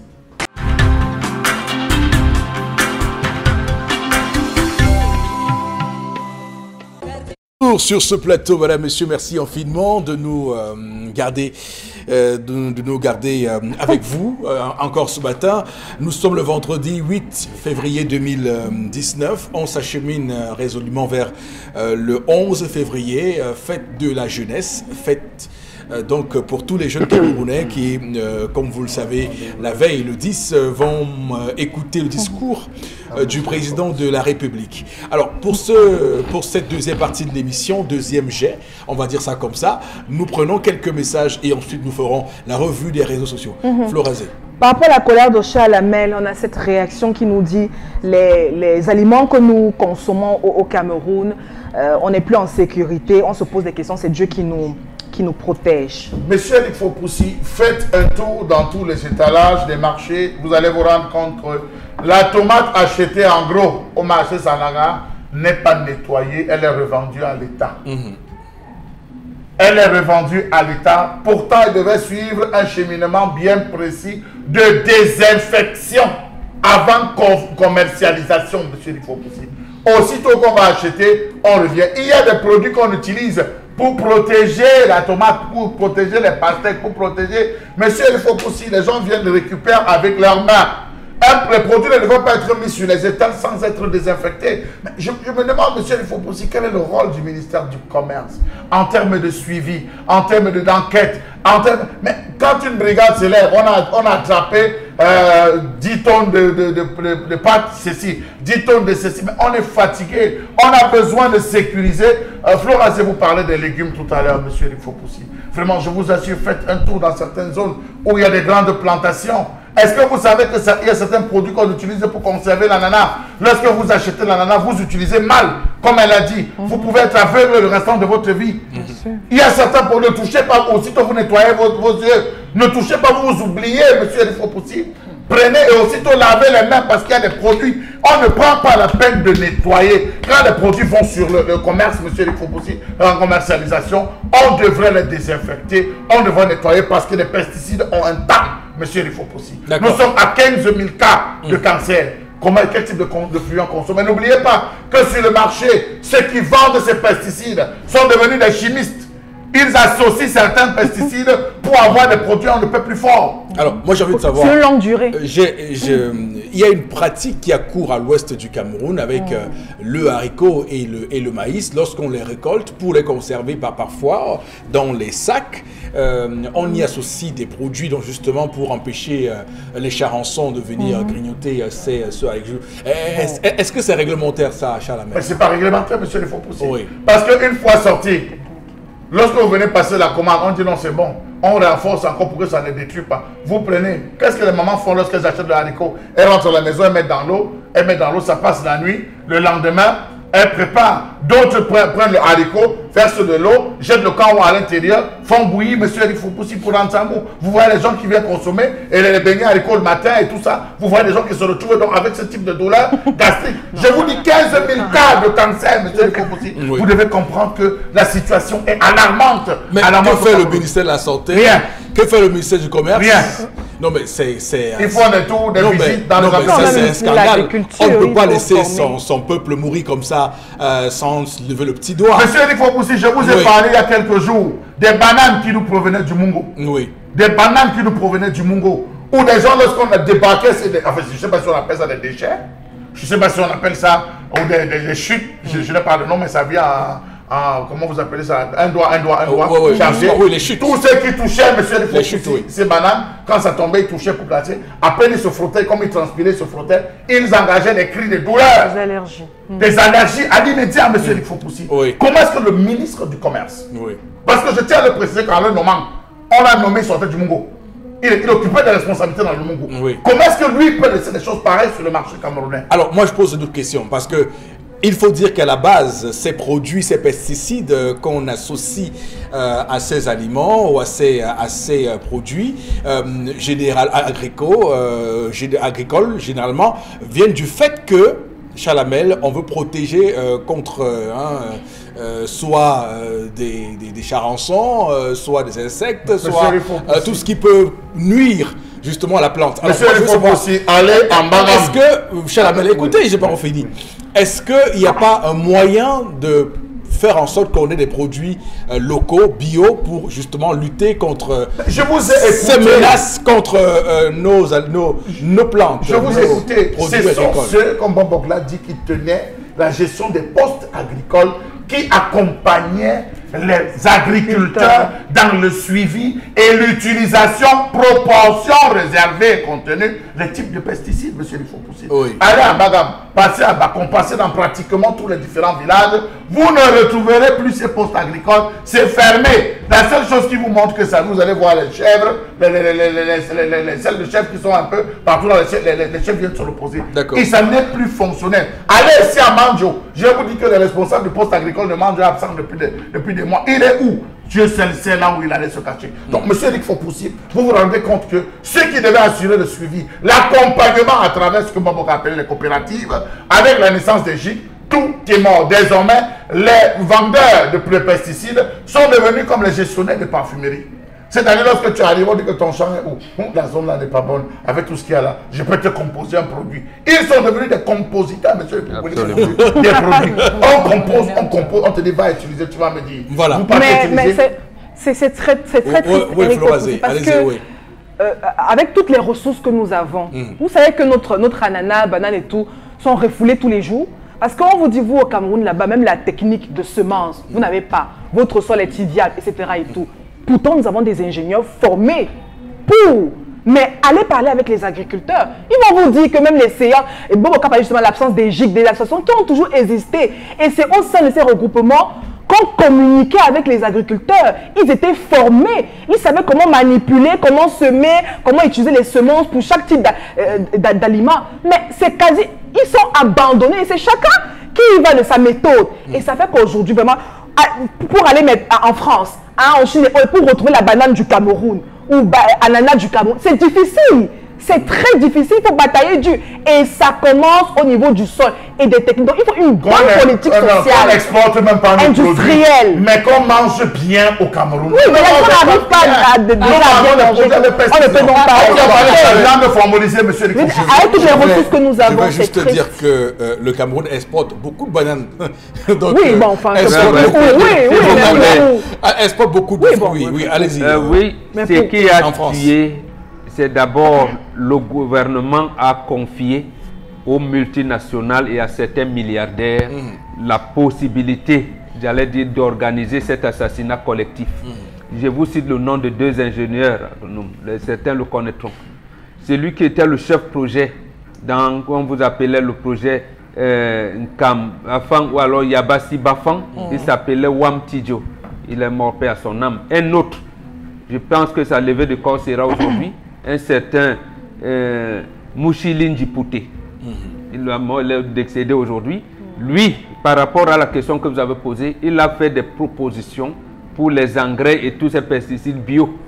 Il a demandé avec tout. Je parle depuis 1992 au moins. Il est décédé la semaine dernière. Sa levée de corps est tout à l'heure là. Donc avec tous les ministres en charge de l'agriculture, pour travailler et même réformer l'école de Dibombari et de Mbalmayo, il a une fin de non-recevoir. Donc, en fait, ce ne sont pas les cadres qui manquent, mais c'est un manque de volonté politique. Et c'est ça qui a mené la première entreprise à liquider au Cameroun. C'était l'Office camerounais de la banane. Et c'était au moment où la banane camerounaise était la plus prisée au monde. Et le chef de l'État a pensé que on pouvait brader ça quand même. D'accord. Alors qu'il disait que son pays avait besoin d'argent. En tout cas, c'est entre les mains des Français, des Et monsieur le ministre à Tangana, Varga Tangana, il sait de quoi je parle. Il sait parce qu'il est parti de là. C'est entre les mains des expatriés désormais, cette production. On va, Florazé, lire donc ces messages-là définitivement. Tout de suite, On a Blaise Agarois qui dit qu'il n'y a aucun contrôle ni sur les marchés, ni dans les importations. Ce n'est que du vrac et que de mauvais produits.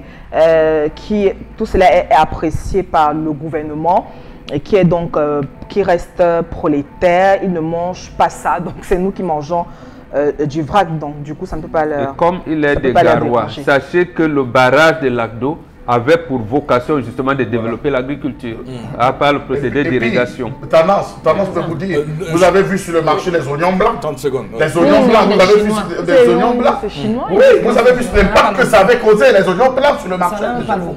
D'accord. Allez-y rapidement. Je vous en prie. On dirait que l'État nous a liquidé. Le problème du Cameroun, c'est également la paresse qui est devenue presque légendaire. La paresse est venue après. Quand on vous demande, est-ce que vous savez fabriquer les pesticides? Il y a vous ne savez pas. Et quand on vous laisse la possibilité de les fabriquer sans expertise, sans encadrement.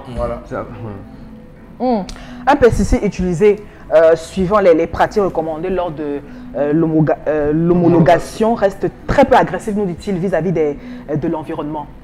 Oui, si c'est respecté. Mais est-ce que des séminaires sont organisés? Vous avez souvenance de séminaires organisés pour les planteurs? Alors, c'est l'occasion pour nous de rappeler qu'il y a aussi des culteurs au Cameroun qui respectent les normes et tout ça. Parce que il ne faut pas qu'on ait l'impression que tous les produits qui sont sur le marché sont des produits qui sont nocifs à la santé.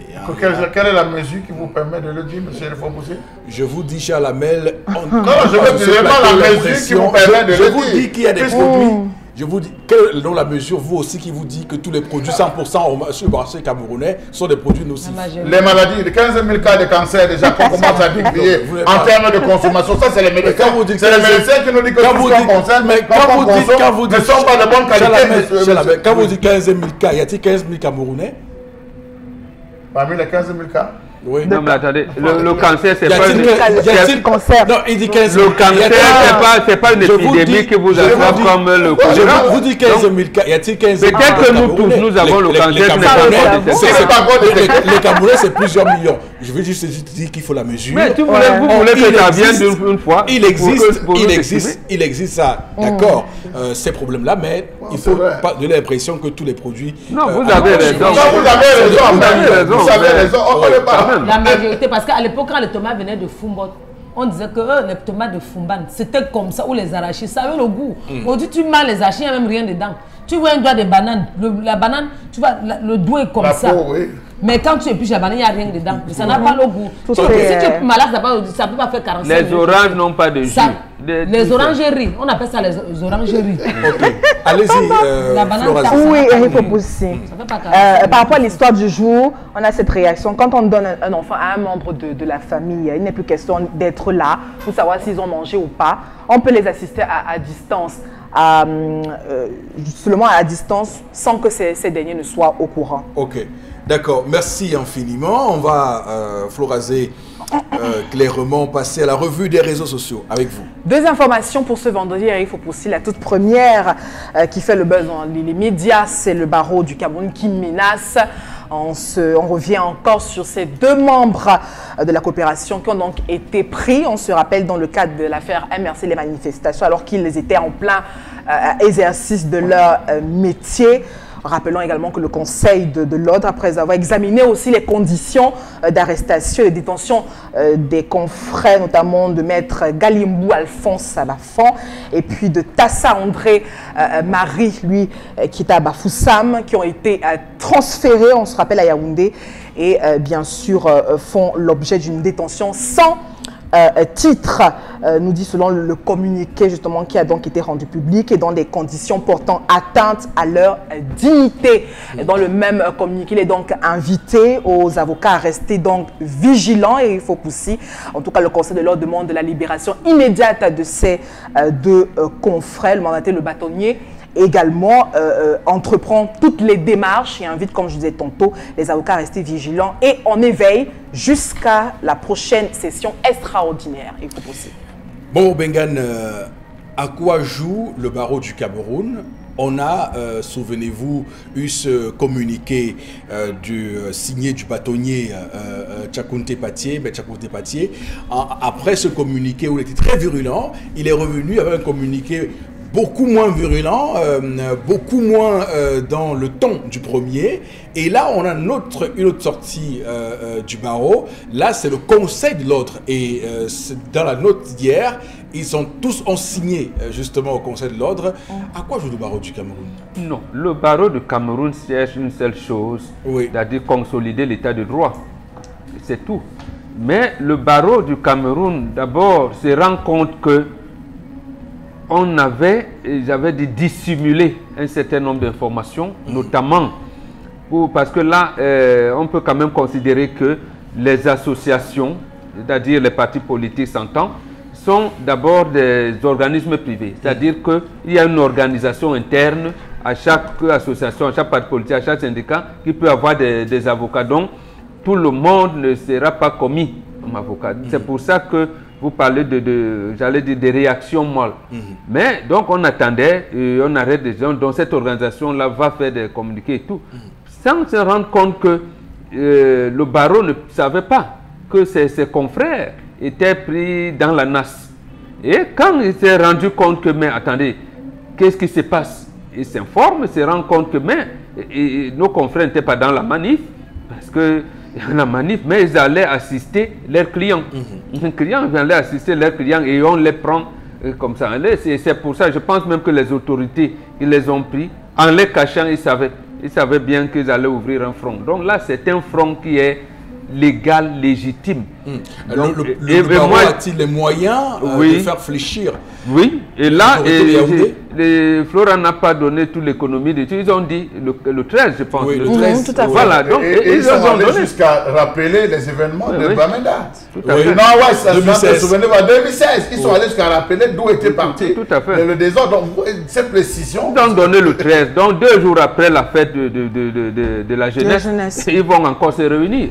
Et ils ont tous les moyens parce qu'eux, au moins, ils peuvent amener la justice à s'approcher du droit. Parce que la justice, est-ce qu'elle s'approche du droit? Elle est, j'allais dire, bâillonnée par le pouvoir exécutif. Et c'est même, entre autres choses, que nous amène à dire que nous sommes dans une dictature. Ce n'est pas parce qu'il y a libéralisation de l'audiovisuel au Cameroun que vous allez... Alors, moi ce que je veux dire, M. Eric Fokoussi, c'est que vous savez que pendant longtemps, on a assimilé le MRC à un parti des avocats. Ça, il faut déjà le dire. On a assimilé... C'est le droit? Non, je dis qu'on a assimilé le MRC à un parti des avocats, c'est-à-dire puisque c'est piloté par le professeur Maurice Kamto, qui lui-même est avocat barreau. Donc on dit tous, et on a vu tout ce collège, on a dit, ah donc c'est le parti des avocats, lorsque vous essayez d'écouter même les gens qui interviennent au niveau de la communication, mettre ceci, mettre cela. Donc, moi, ce qui m'interpelle un peu, M. Eric Fokoussi, c'est la question pour nos agents de maintien de l'ordre, nos agents de force de maintien de l'ordre, lorsqu'ils sont en pleine action, M. Eric Fokoussi, au niveau des interpellations, lorsque vous avez quelqu'un devant vous qui se présente, il dit « Je suis avocat au barreau du Cameroun, je représente X ou je représente Y, je suis là dans tel ordre ».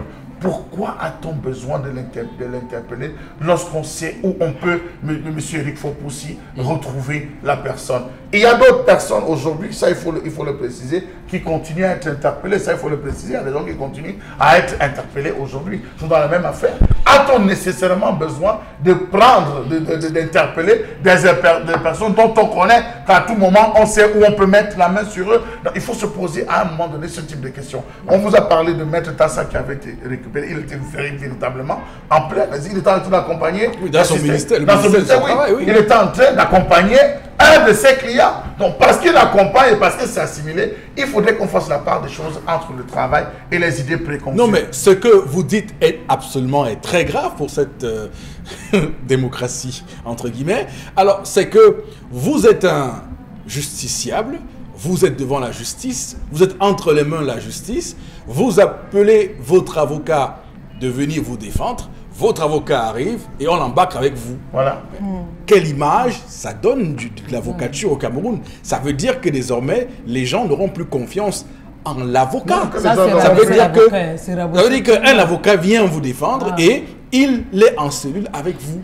Vous imaginez l'image? Je suis parti l'image de ça. Je suis parti du principe qu'on a assimilé le MRC au parti des avocats. Donc certainement, ils se sont dit que c'est un avocat, même tabac, qui vient défendre et voilà comment on le récupère. Voilà, mais c'est quand même un peu, c'est quand même gros. Hein. C'est très gros et il faut le dire. D'ailleurs, c'est quand même, et ce qui est étonnant, c'est que ces officiers de police, pour la plupart d'entre eux, souvent, ils ont fait la fac de droit, autant que les avocats, les magistrats et tous ceux qui sont dans le couloir de la justice. Tous, ils se connaissent, ils ont fait les mêmes cours ensemble, ils ont été dans les amphis ensemble. Mais une fois sur le terrain, c'est pas un problème de personne, c'est un problème de système. Et d'un de deux, l'officier de police judiciaire obéit aux ordres. Et cette fois-ci, c'est encore ça qui est dangereux. Ils n'obéissent pas aux ordres du magistrat, mais de l'autorité administrative. Et c'est toute chose qui nous amène à dire qu'on est dans une dictature. Donc pour qu'il le fasse, il faudrait, est-ce que le procureur a apprécié la situation? Non, et là, c'est embarrassant. Et c'est d'ailleurs une très bonne chose. Mandela, c'est un avocat. Mitterrand, des avocats. Donc, il y a cette solidarité de corps. Si cette solidarité de corps peut nous permettre au moins de faire 2 ou 3 pas pour l'ancrage de la démocratie, comme aime dire ma fille tendance, le mal c'est où? Donc, il faudrait justement qu'on profite du fait qu'on a plus d'avocats militants de partis politiques pour qu'on avance. Parce que Maître Yondo Black, à l'époque, son arrestation avait créé un tollé dans le monde. Tout comme vous allez entendre, je ne sais pas si Flora retient ça, le barreau français, c'est prononcé déjà. Et qui sont dans le barreau français? Dans le barreau de Paris, Michel Auriac, Jean-Pierre Cotte, ce ne sont pas des anonymes comme le pauvre Mbombo que je suis ici. Donc, là, il y aura une voix qui va porter. Et surtout, là, le gouvernement va ternir l'image de l'État qu'il est plutôt appelé à sauvegarder. En tout cas, pour l'indice que j'évoquais ici au départ, cet indice de l'intelligence scientifique unique, donc qui classe le Cameroun parmi les régimes autoritaires d'Afrique.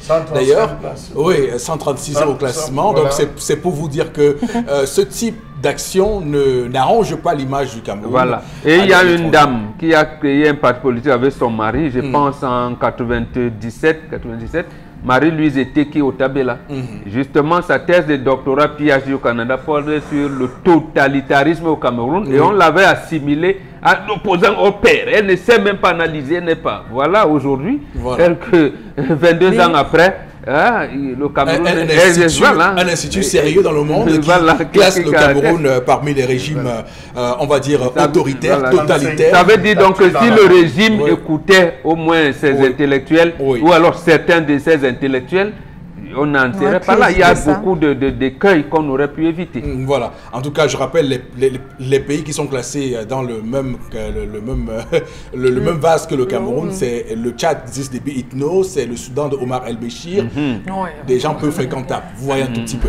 On va tout de suite, Florazé, prendre l'autre actualité. Oui, Eric Fokoussi, on parle de décentralisation et on rappelle que le gouvernement donc, est prêt à payer également les salaires des maires en charge, justement, à une seule condition, si ces derniers résident dans leur commune. Rappelons que c'est à l'ouverture des assises générales de la commune à Yaoundé, justement, que le Premier ministre Joseph Dion-Ngouté a donc tenu à annoncer que les salaires seront bien désormais aussi réguliers, payés justement aux magistrats municipaux. On rappelle quand même que depuis 3 ans déjà, les élus locaux peinaient à percevoir leurs indemnités. Et puis cette condition également de forcer les élus locaux à se conformer à l'obligation de résidence effective dans leur communauté, leur municipalité.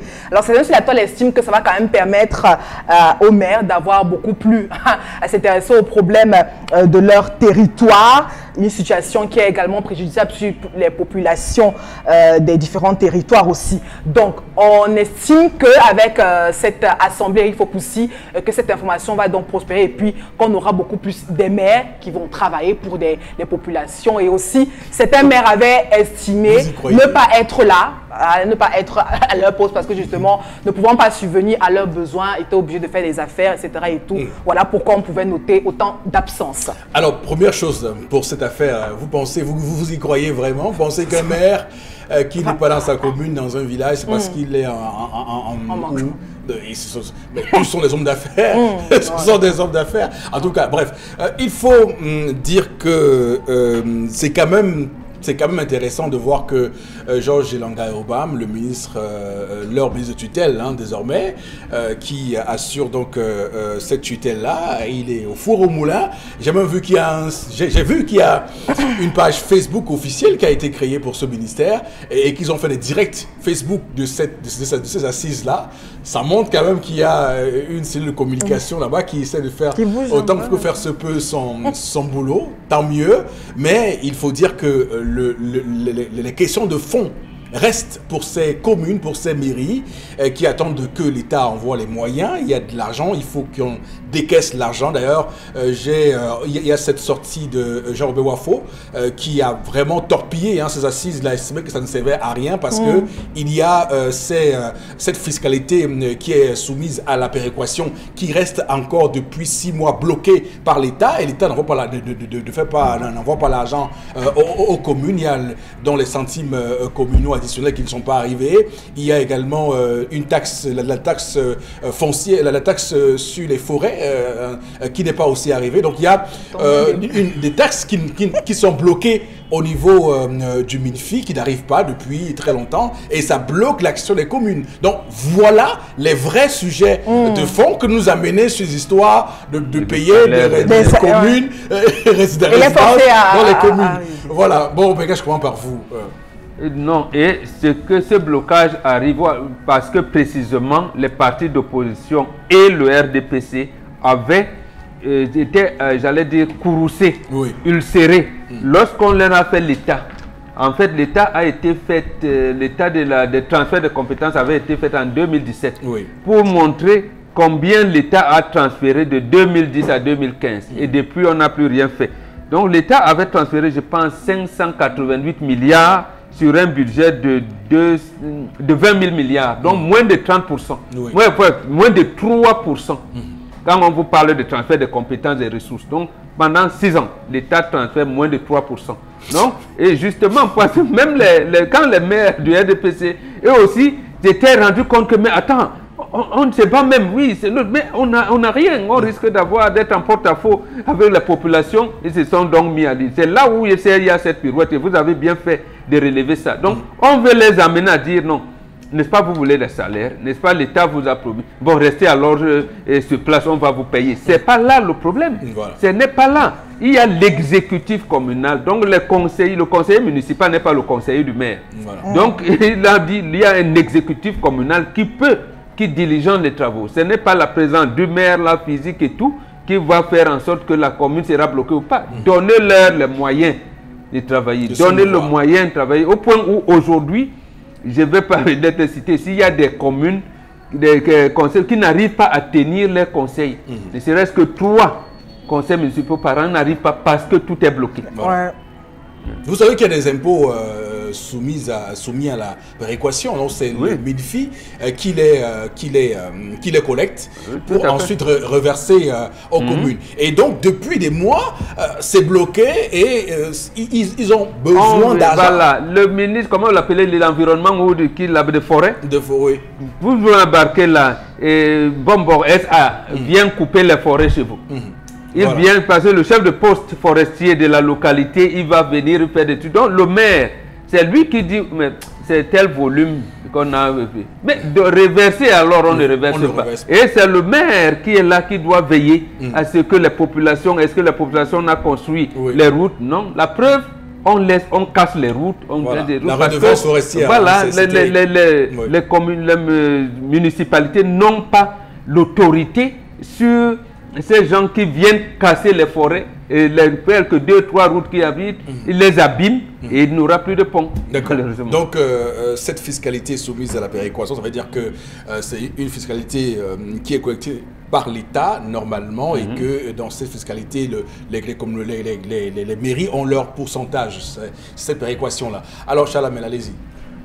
Monsieur Rifopoussi, 90% des maires sont installés entre Yaoundé et Douala. Donc 90% des maires sont installés entre Yaoundé et Douala.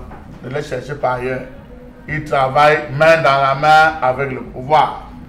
À Douala, on a de nombreux maires qui sont maires, mais qui ne résident pas dans leur commune, qui ont construit leur maison ailleurs, hors de leur commune, monsieur Rifopoussi, et qui sont bien installés dans tous les cas. Ils vivent de manière à l'aise. Donc, il va aller les sortir de là. Monsieur Rifopoussi, c'est un faux débat.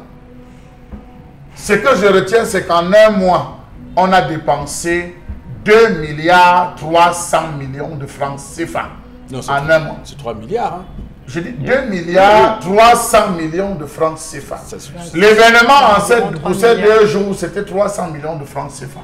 On est à 3 milliards déjà, hein, pas seulement. Oui, environ 3 milliards. 2 milliards, c'est pour la présentation de vœux seulement. Hein. Oui. Mais 2 milliards, c'est pour la présentation de vœux. Monsieur le ministre, meilleurs vœux, les vœux, les vœux. Monsieur le ministre, meilleurs vœux, les vœux, les vœux. C'est 2 milliards. Qu'on a bousillé comme ça, de manière gratuite. Alors que les Camerounais ont des problèmes. En 2 jours, de réflexion où on va aboutir à rester dans vos communes pour qu'on puisse vous payer, on dépense 300 millions de francs CFA. J'aime beaucoup votre conclusion. Hein. Vraiment à discuter et vous pour dire enfin, restez dans vos communes, on va vous payer. On va vous payer 300 millions de francs CFA. Oui. Mais quand même, monsieur Eric Fopoussi, l'État n'a rien à faire avec son argent. L'État n'a rien à faire avec son argent. Qu'on nous dise comment on a bougé ces 300 millions, on a logé les maires. On a logé les maires, ils ont bu quelle qualité de vin. C'était qu'un centre climatique. Monsieur Eric Fopoussi, arrêtons de faire les dépenses. On cautionne beaucoup de choses à cet État. Il est temps qu'on se lève, qu'on dise que mais arrêtez un peu ça. C'est de la gravité, monsieur Eric Fopoussi. D'où vient-il qu'on a présenté les grands chefs de l'État? Après ça, chacun, même les plantons, organisent des cérémonies où on dépense plus de 2 milliards. Quand même. Des plantons. Juste pour dire aux gens, vraiment, restez chez vous, on va vous payer. Ils ont dit quoi? Ce qui m'énerve, c'est que quand vous faites ça, vous mentez. Vous mentez, mon père. On ne peut pas mentir à un patriarche tous les jours. À l'extrême nord, c'est à Garoua, oui, l'hôpital où on a vu les gens souffrir. C'est dans le nord. C'est dans le nord, à Garoua. L'hôpital régional. C'est grave sur Facebook. Les malades couchés à même le sol. Ils ne vont pas se coucher là-bas que où est le lit. Dans tout ça, vous mentez à mon père que tout va bien. Papa, rien ne va bien. Je vais te montrer les images là tout à l'heure sur Twitter. Et le Lamido de Garoua est secrétaire d'État en charge de la santé. Ouais. Et fils de Garoua. Fils de Garoua, oui. Ouais, père Lamido. Dans les réunions là, non. Il faut dire ce qui est vrai. Parce que l'État où les malades sont couchés là, ils ne méritent pas ça. C'est ça ma fille. Dis-lui de ne pas mentir au père parce qu'il est le Lamido quand même. Dis-toi ta vérité. Même l'autorité traditionnelle là-bas. Même si on te donne le jus, ne bois pas, dis que tu n'as pas soif. Pour que le malade là soit bien. Demande l'audience jusqu'à le père de tendance vous reçoit. Il va te recevoir. D'accord. Même s'il ne te reçoit pas, je vais lui montrer les images tout à l'heure sur Twitter. Il va voir ça. Ok, on va donc terminer. Florazé, avec vous, quelques messages. Alors, il y a une réaction de Frédéric Choupo qui dit que justement, il y a certains mecs qui ne vivent pas dans leur territoire et qui sont justement entre Yaoundé, justement le maire de Batiam. Autre, les avocats du MRC sont également... Est-ce qu'il a la certitude que... non, faut pas est à Yaoundé, à Bastos, nous dit-il. Il a même signé son... plusieurs. Vous nous donnez l'autorisation de faire la liste des maires qui ne résident pas dans leur commune? Non. On est prêt à vous. On est prêt à vous de donner, monsieur. Si on demande aux maires... Non, s'ils sont forcés à rester la liste des maires qui ne résident pas dans leur commune, même les gens qui nous regardent ici, là, sont susceptibles de nous envoyer en disant tel maire ne réside pas dans leur Chalamel, il ne faut pas juste dire qu'il y a une liste. Il faut avoir la preuve matérielle que effectivement cette personne a élu domicile à Yaoundé au lieu de Batiam. La première preuve, c'est que le gouvernement a bloqué les salaires. A bloqué les salaires parce qu'ils ne résident pas dans leur commune. Voilà, merci papa. Oui, mais c'est ça. La première preuve, ils ne résident pas dans leur commune. C'est la condition. Et ceux qui sont dans leur commune, qu'est-ce qu'on fait? Ceux qui sont dans leur commune, non, ceux-là, on va les payer. C'est là, on a fait la liste. Il y a 2 listes. En 2 jours, non, monsieur le professeur. Il y a en 2 jours, on a fait la liste des maires qui sont dans leur commune et la liste des maires qui ne sont pas dans leur commune. La proportion de ceux qui ne sont pas dans leur commune étant grande, on leur a dit, rentrez d'abord dans vos communes, installez-vous et vous serez payés 300 millions de francs CFA. Alors, cette réaction qui nous dit les avocats du MSC sont également des militants. Oui, mais on doit les arrêter quand ils sont à la manif, pas quand ils sont en train d'assister les clients. Ou bien est-ce que devenir militant du MRC vous enlève votre... Ça veut dire donc que lorsque Car Samu va arriver pour prendre les manifestants blessés, parce qu'un médecin est militant, on va le prendre parce qu'il est venu manifester. Voilà. Votre exemple, il est vraiment sérieux. On a les gens du corps médical qui militent. Oui, donc, il est un infirmier. On lui dit non, il y a un coup là-bas, le préfet appelle, dit venez prendre. Il vient avec les ambulances, on dit non, non. Voilà, on t'a vu au meeting de la présidentielle, là, tu ne pars pas. on t'amène en cellule. Voilà, ok.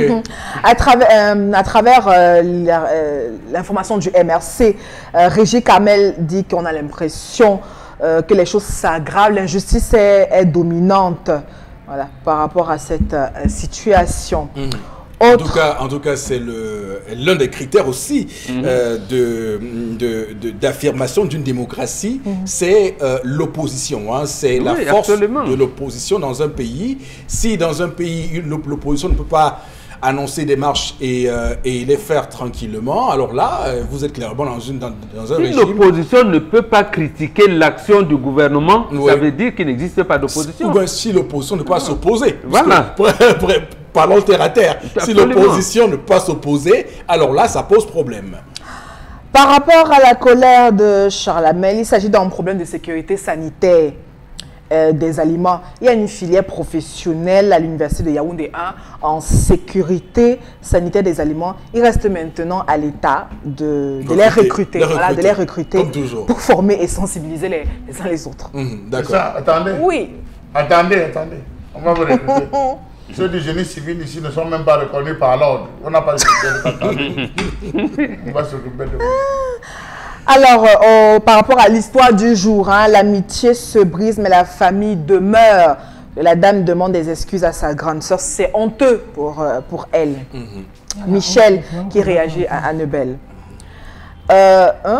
Autre réaction ce matin. Le village, regardez également le village Bonjoun, bien développé. Et le maire également, il vit sur place. C'est Thierry qui réagit depuis Bafoussam. Oui, mais là, c'est un peu différent. C'est un opérateur économique qui, par la force de ses moyens, a investi et a dit « je rétrocède à l'État mon université, la préfecture et tout. On ne va pas demander, à tout le monde n'a pas les mêmes possibilités. Et là, tout le monde n'a pas le même cœur aussi. Absolument, tout le monde n'a pas le même cœur. Parce qu'il y en a dans d'autres villages qui ont beaucoup d'argent, mais qui refusent de faire ça. Il met son groupe électrogène qu'on allume seulement quand il est là. Justement. Et même quand... c'est méchant. Je veux dire, c'est quand même... Non, mais c'est quand même... Alors qu'il peut mettre seulement le carburant de 50 millions pour reprofiler les routes pour que tout le monde dise que non. Et vient seulement là-bas quand il a... Il y en a qui prennent un plaisir certain d'être seul au soleil. Voilà. Allez-y. Je demande toujours quelle est la mission d'une police. Je suis une police. Je suis juriste de formation, mais je ne comprends en rien le rôle de la police au Cameroun. Ça veut dire que vous pouvez arriver dans un commissariat, vous présenter comme étant un juriste, on vous demande de sortir rapidement, d'aller vous asseoir au soleil et d'attendre votre tour. Souhaitons que la police ait la possibilité de former les syndicats. Là, peut-être nous dirons ce que c'est que la police. Parce que, M. Rifopoussi, il faut le dire pour le décrier. Lorsque vous arrivez dans un commissariat et que vous vous présentez, M. Rifopoussi, vous sortez votre carte professionnelle, vous vous présentez, je suis tel, on doit vous prendre à l'immédiat, on doit s'occuper de vous, du tout au moins vous écouter avant de vous demander d'aller attendre afin d'étudier votre cas. Mais tel n'est pas le cas. Parfois vous arrivez dans certaines zones, je le dis et je sais que ceux qui sont du corps vont se reconnaître à l'intérieur. Vous arrivez parfois, on vous dit monsieur, on ne reçoit, vous êtes venu faire quoi ici là? Allez vous asseoir là-bas, attendez qu'on vous appelle. C'est même quoi? Il y a quoi? Non mais Chalamel, moi je peux comprendre aussi, hein, ces fonctionnaires de police. Quand vous voyez l'environnement dans lequel ces gens-là travaillent, je vous dis, c'est stressant. Absolument. C'est extrêmement stressant et il faut demander à l'État de construire les infrastructures parce que il fait chaud. De leur permettre d'abord de créer des syndicats. Les chaises sont... Ils s'assoient sur des anciens registres. Je dis, ces gens-là travaillent dans des conditions... C'est horrible. Vraiment. Je ne suis pas en train de jeter la massue sur eux. Je suis en train de parler de la qualité de l'accueil, monsieur Rifopoussi. Oui. Est-ce que moi qui viens, je suis bien loti là où je suis avant d'y arriver? Non, ils sont stressés. Non. Si vous posez cela comme état préalable, celui qui vient... Non, on ne justifie pas, mais on veut comprendre l'environnement qui les amène. Vous êtes en train de vouloir justifier. Non. Alors, il y en a qui sont zélés, de la qualité de l'accueil. Mais dans la plupart, ils sont stressés. Voilà pour les gens qui à la MEL qui ont prêté serment pour protéger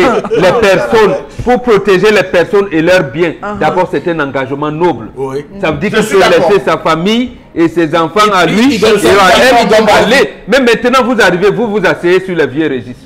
Vous connaissez les chaises là qui étaient revues, qui nous ont... Dans certains commissariats, l'accueil est à l'extérieur. C'est à l'extérieur qu'ils ont mis les chaises. C'est pas eux qui vont mettre les salaires pour conduire les qu'on ait au moins la décence de vous écouter. Écoutez, je n'ai pas, ne refoulez pas écouter. Il y en a même qui sortent leur propre argent pour leur tenue. Hein. Donc il faut... Non, il y a quand même... Non, si vous soulevez ce cas, vraiment ceux qui souffrent le plus, c'est les gardiens de prison. Voilà. C'est les gardiens de prison, parce que sur 20 gardiens, allez voir pour les défilés. Pour les défilés, on a donné seulement à 8 ou 7 sur 20 gardiens de prison. Mais il faut dire que c'est sélectif. Vraiment, c'est que c'est les gardiens de prison. Donc c'est pour vous dire que c'est très compliqué, Chalamel. Imaginez-vous, quand on... Imaginez... Même ici, par exemple, à l'immeuble ici, quand il n'y a pas d'énergie électrique, quand il fait chaud, il n'y a pas les tout le monde est stressé. Tout le monde a un peu l'esprit. Je veux dire, c'est comme ça, à un moment donné. Mais ces gens-là n'ont pas de climatisation. Comment ils font pour vivre là-bas? Dans tous les commissariats qui sont allés à Douala, les commissariats sont tous sulfureux. Où c'est pourquoi? Les chaises, il n'y a pas. Les registres, même il n'y a pas. Les tables, même, ça n'a pas de sens. Climatisé, même, ça n'a pas de sens. Si oui, les bureaux de commissaire. Si oui, il fait bon vivre. Oui, c'est au bureau du commissaire que tu vas entrer. Les entre un peu sur bien. Bon, même là encore, je ne suis pas certain. C'est pour ça qu'il faudrait que le statut spécial de la police leur permette de créer des syndicats. Comme ça, ils pourront se déployer. Avec la dictature actuelle, voilà. Je le dis pourquoi, M. Rifokoussi, parce que si on avait pris la peine d'écouter cet avocat qui s'était présenté en disant « Je suis venu assister mon client ». Si on avait pris cette peine, je parlais qu'on arrive, on dit « Vous faites quoi là ?» Vous tous, dedans, on a commencé à les pousser. Si on avait pris la peine, monsieur Rifokoussi, parfois on se le trouve. Non. J'ai eu à vivre. Les autres sont venus d'en-haut. Voilà. Non, les autres sont venus d'en-haut. Et vous ne pouvez pas demander à la police, aux policiers de désobéir aux ordres de leur hiérarchie, c'est pas possible. Ça veut dire que vous leur demandez d'entrer en rébellion contre la République. Oui, bien sûr. C'est impossible, Chalamel. Justement, et si c'est peut-être les magistrats qui peuvent les sauver. Parce que c'est les magistrats qui peuvent dire au sous-préfet, au préfet, même au gouverneur que maintenant, attendez, quelquefois vous outrepassez. Ici, c'est nous, c'est pas vous. Très bien. On va prendre la suite de l'émission, madame, monsieur, avec interpellation de ce matin. On va regarder l'élément tourné par Cédric Chouna et nous sommes de retour juste après pour les commentaires en plateau. Tout de suite.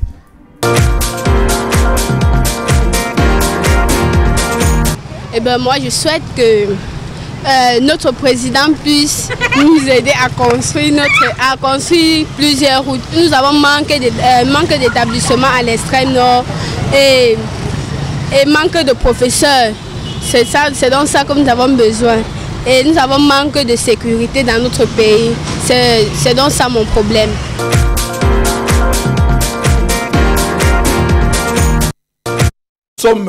Vous comprendrez pourquoi cette semaine nous faisons donc interpellation avec les jeunes. C'est donc en prélude à la fête de la jeunesse pour ce lundi 11 février 2019. Bon, au Bengan, elle parle de manque d'enseignants, déficit. On a beaucoup évoqué ce sujet sur ce plateau. Et surtout à l'extrême nord. À l'extrême nord, oui. Et voilà, ça veut dire deux choses. La première chose, c'est que nous avons une jeunesse qui réfléchit. Oui.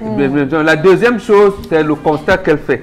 Je pense un certain Amadou Diafourou, si je me rappelle bien, il était délégué régional de l'enseignement secondaire de l'extrême nord en 2016, 2017, 2017, 2018. Oui. Il disait qu'il avait un déficit de 3800 enseignants. Vous vous rendez compte? Oui. Vous avez 3800, déficit de 3800 enseignants. C'est-à-dire que lui-même, le délégué régional, il quittait son bureau, il allait dispenser les cours. Qu'est-ce qui se passe? Les enseignants rechignent à aller à l'extrême nord. Il y a une école normale supérieure là-bas, où à un moment donné, lorsque un mémorandum de Grand Nord est sorti en disant qu'on leur accorde 60%, le chef de l'État a dit non. Tout le monde qui est originaire du Grand Nord doit passer. Donc ils ont eu 100%. Donc, malgré ça, il y a un déficit. Ça veut dire qu'en fait... À l'école normale de Marois. Oui, à l'école normale de Marois. Ça veut dire qu'en fait, il y a un déficit d'enseignants. Mais est-ce que normalement, ceux qui enseignent à l'extrême nord doivent être de l'extrême nord? Mais non. Non, mais c'était... Mais non. C'est le mémorandum qui a donné lieu à C'est cela. le mémorandum, je vous dis justement, c'est ce qu'on dénonce Oui, ici. mais est-ce que ceux qui sont formés à l'école normale de Marois ne doivent enseigner qu'à Marois? Non, c'est ce que nous dénonçons. Voilà. Mais disons que quand le renouveau a voulu que chacun replie chez lui, chacun se replie chez lui. Vous avez entendu si lorsque le ministère de l'Éducation, comment on l'appelle, de l'éducation de base, a commencé le déploiement, recrutement, on vous a dit que dans le nous, on ne veut pas que les gens partent. On envoie d'abord les siens. Oui. Parce qu'ils vont comprendre. Voilà là où on nous a amenés. Alors qu'en fait, un fonctionnaire, enseignant, puisque c'est le cas, il pouvait se déployer partout. Et pour les enfants, il allait avoir des amis partout. Et cette affaire du tribalisme, il ne connaîtrait pas, y compris les parents qui y sont. Donc aujourd'hui, on a laissé les réseaux, puisque en fait, le ministère de la fonction publique même oublie quelquefois qu'il y a des promotions qui sont sorties de l'école normale supérieure avec matricule, mais qui n'ont pas d'argent. Et ils restent sans argent pendant 5 ans. Donc ça fait que, même si on vous affecte là-bas, vous êtes originaire même du sud, et on vous appelle à l'extrême nord, vous viendrez à Yaoundé suivre votre dossier. Donc vous viendrez suivre le dossier, puisque vous pouvez faire 5 ans. Vous n'avez même pas de rappel, vous n'avez pas de rien du tout, vous ne savez même pas où se trouve le dossier. Mais quand on dit on suit le dossier ne marche pas. Voilà, absolument. Voilà. En tout cas, il ne marche pas tout seul. Il ne pas le marcher tout seul. De toutes les façons. Allez-y, Charabé. Oui. Vraiment, quand vous posez la question de savoir qu'est-ce qui peut pousser un enseignant à ne pas aller enseigner ou à ne pas être dans cette zone, moi j'ai bien envie de rire. Pourquoi, monsieur Rifopoussi? Dans l'une de mes missions, on s'est retrouvé à Biwombane, dans le sud. Monsieur Rifopoussi, lorsque vous arrivez déjà à Ebolova, il faut vous battre pour avoir une voiture qui déjà, la seule qui part est réservée. Elle est réservée des jours à l'avance. Tous ont le numéro du chauffeur. Réserve-moi une place. Le prix de petit chauffeur est différent du prix de côté passager, est différent du prix de l'arrière, différent du prix de la malle arrière, est différent du prix du capot, est différent du prix de côté avant du chauffeur. Parce que les gens voyagent sur les véhicules. Lorsque vous sortez fraîchement de l'école, vous avez été au contact d'Internet, au contact de la téléphonie, au contact d'Internet. Vous vous déployez, monsieur Rifopoussi. Vous arrivez à Biwombane. Arrivé à Biwombane, est-ce que vous savez que dans cette zone, on paye l'inscription avec les gibiers? Premier, quoi, vous dites, mais si je suis encore au Cameroun. Deuxièmement, vous voulez accéder à l'information. Vous cherchez la chaîne nationale. C'est la chaîne du pays d'à côté qui vous parle en espagnol. Buenos días, señor, señorita. Vous êtes déjà mort, monsieur. Vous vous demandez, mais je suis où? Je suis où ici? C'est encore le Cameroun. Et donc vous désertez. Et donc vous désertez. Je déserte, monsieur Rifopoussi, je déserte.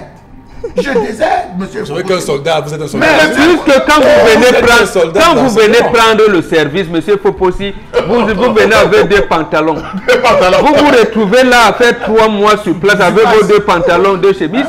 Vous ne pouvez plus, puisque les voitures sont réservées. Les conditions d'hygiène, vous cherchez l'auberge, il n'y a pas l'auberge. Voilà. On vous trouve une petite maison, une petite chambre. Le proviseur vous a mis là sur le canapé en attendant que le bon. Il y a une édite là, peut-être une édite pour chercher à vous donner une héberge. Voilà comment les gars vivent sur le terrain, monsieur Rifopoussi.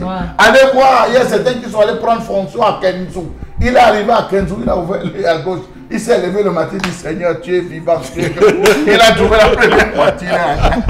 Il dit dans l'école, rester avec il est sur le marché central. Il se bat au marché central. Il dit je sais que vous avez vu. Il n'y a pas longtemps, le proviseur du lycée de Gary Gombo, le médecin chef habitait en Centrafrique. En Centrafrique, oui. Il habitait en Centrafrique. Ça me rappelle un autre qu'on a envoyé à Doubiane. Dans le CAM. Alors, voilà des bons coins. Il doit faire, voilà, Bafa. De Bafa, il prend la moto pour aller à Doubiane. Voilà un bon exemple. C'est terrible. Voilà, on va Florazé, voilà, sortir de cette interpellation pour cette jeune Camerounaise qui demande des professeurs. Qui est déjà consciente. Qui demande des enseignants, plus d'enseignants à l'extrême nord du Cameroun parce que ils en ont besoin. Ils ont besoin des infrastructures. Vous vous rappelez, on avait vu le lycée de Guinadi, le lycée de Guinadi. Oui, vous vous rappelez encore cette autre vidéo, l'établissement. Oui. Ils ont besoin des infrastructures. Et ceux que vous envoyez former, mettez-le au moins le minimum. Le minimum exigible. Je vous dis qu'ils ont aussi besoin d'enseignants. Vous avez dit qu'à Dobian, au CETIC de Dobian, vous êtes enseignant de français, vous devez donner histoire-géographie, vous n'avez pas formé en histoire-géographie, vous devez donner philosophie, vous n'êtes pas formé. Vous débrouillez en anglais. Vous avez appris l'anglais. Donc vous voyez, un professeur qui sort pour ça de français doit donner histoire-géo, anglais, allemand, espagnol en même temps. J'ai un cousin, monsieur Fopoussi, qui est après Poli. Après Poli, là-bas, à l'extrême nord, monsieur Fopoussi. Pour toucher son salaire, il doit parcourir au moins 45-60 km pour arriver en ville. Non, mais lui, au moins, parfois, si le salaire n'est pas passé, il dort en bas du guichet. Il se couche en bas du guichet, il attend. Non, mais lui, au moins, il a un salaire. Parce que, les enseignants indignés sont restés ici de 5 ans. Lui, au moins, il a un salaire. On va lire quelques messages, Florazé, pour sortir l'émission de ce vendredi. Oui. Alors, pour citer également un commissariat à Mendong, les officiers d'identification là-bas sont très discoutois, mais si vous proposez d'autres méthodes, ils vous reçoivent très bien. C'est Paul Abiemasi qui dit qu'il vient d'être... C'est quoi l'autre méthode? Bon, non, ne sais pas. On va... Chalamel va enquêter. Chalamel. C'est quoi l'autre méthode? Chalamel va enquêter. J'espère que le pasteur Dieu Massingam nous regarde ce matin, hein, parce que pour ce commissariat-là, c'est où Abiemasi, hein? Mendong, il nous a dit. Ah, Mendong, d'accord. Okay, ça, Mendong. Parce que vous voyez, monsieur Eric Fopoussi, je le dis parce que j'ai vécu une scène où dans un service administratif, on a chiffonné un policier, le chiffonnant en lui disant que va m'attendre dans ta brique, va m'attendre. Oui. Donc pour dire que nous prenons la paix, monsieur Eric Fopoussi, nous prenons le bonheur parce que le vivre ensemble, les Camerounais le connaissent. Quand on parle d'être poli, vraiment quand quelqu'un arrive, même dans un service, lorsque parfois nous descendons ici, vous voyez quelqu'un qui vous dit, vous êtes parfois pressé, on vous dit que vraiment ça, la mec, c'est toi que j'attends. Vraiment bonjour monsieur. Marquez même 5 petites minutes. C'est moi qui dis que par exemple, écouter, juste écouter, après je ne peux pas résoudre. Entrez, lancez-vous et disparaissez. Mais c'est quand même, vous l'aurez quand même écouté, monsieur Fopoussi. C'est le minimum qu'on réclame. Moi, j'ai vu comment on chiffonne un policier. C'est le minimum. Le jour est parti, elle a fait mon passeport. La dame qui était à la caisse a dit, monsieur, vous vous alignez comme j'ai dit, alors qu'on voulait juste se renseigner. Voilà. C'est l'inspecteur de police. Je voulais se renseigner. Mais c'est sa collègue. Hein. J'ai dit que c'est plus le passeport. La dame doit recevoir. Elle était en civil. La dame elle était en civil. Elle dit que monsieur, le gars était avec la tenue. La dame était au guichet. Il voulait se renseigner. Mais c'est le police, on veut dire, à un moment donné, entre la femme là a parlé à l'inspecteur de police, je ne conseille pas les galons. Juste m'a gâté qu'un père derrière qui va pas, quand le galon, ça veut dire quoi? C'est pour ça que on m'a dit inspecteur. C'est pour ça que je tire un coup de chapeau à Amot. Ça m'a fait mal. Amot a fait quelque chose ici au niveau de feu rouge, monsieur Eric Fopoussi, je lui tire un coup de chapeau. Je profite de l'occasion pour lui tirer un coup de chapeau. Il y avait un embouteillage. Tout un commissaire plein a choisi avec sa voiture de prendre le sens contraire. Il a accéléré devant un moteur, fait ça. Et le commissaire de police s'est présenté, il dit, monsieur, demi-tour, vous ne traversez pas ici. Un moteur est resté là. Le gars dit, je vais te cogner, il m'a dit, va me cogner.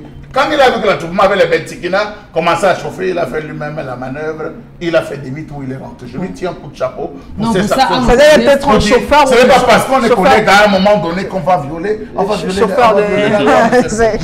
Il voulait juste se lancer, la honte de ça. Alors, là, vous venez clairement de me couler au poteau. Non, merci Chalamel. Alors, le gouvernement actuel a atteint un niveau de non-retour, nous dit notre cher ami.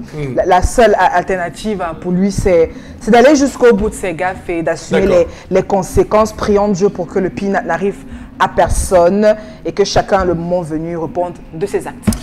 C'est avec ça que nous refermons donc cette émission pour cette semaine. Madame, messieurs, merci à vous. On se retrouve lundi prochain. Que Dieu bénisse le Cameroun. Merci.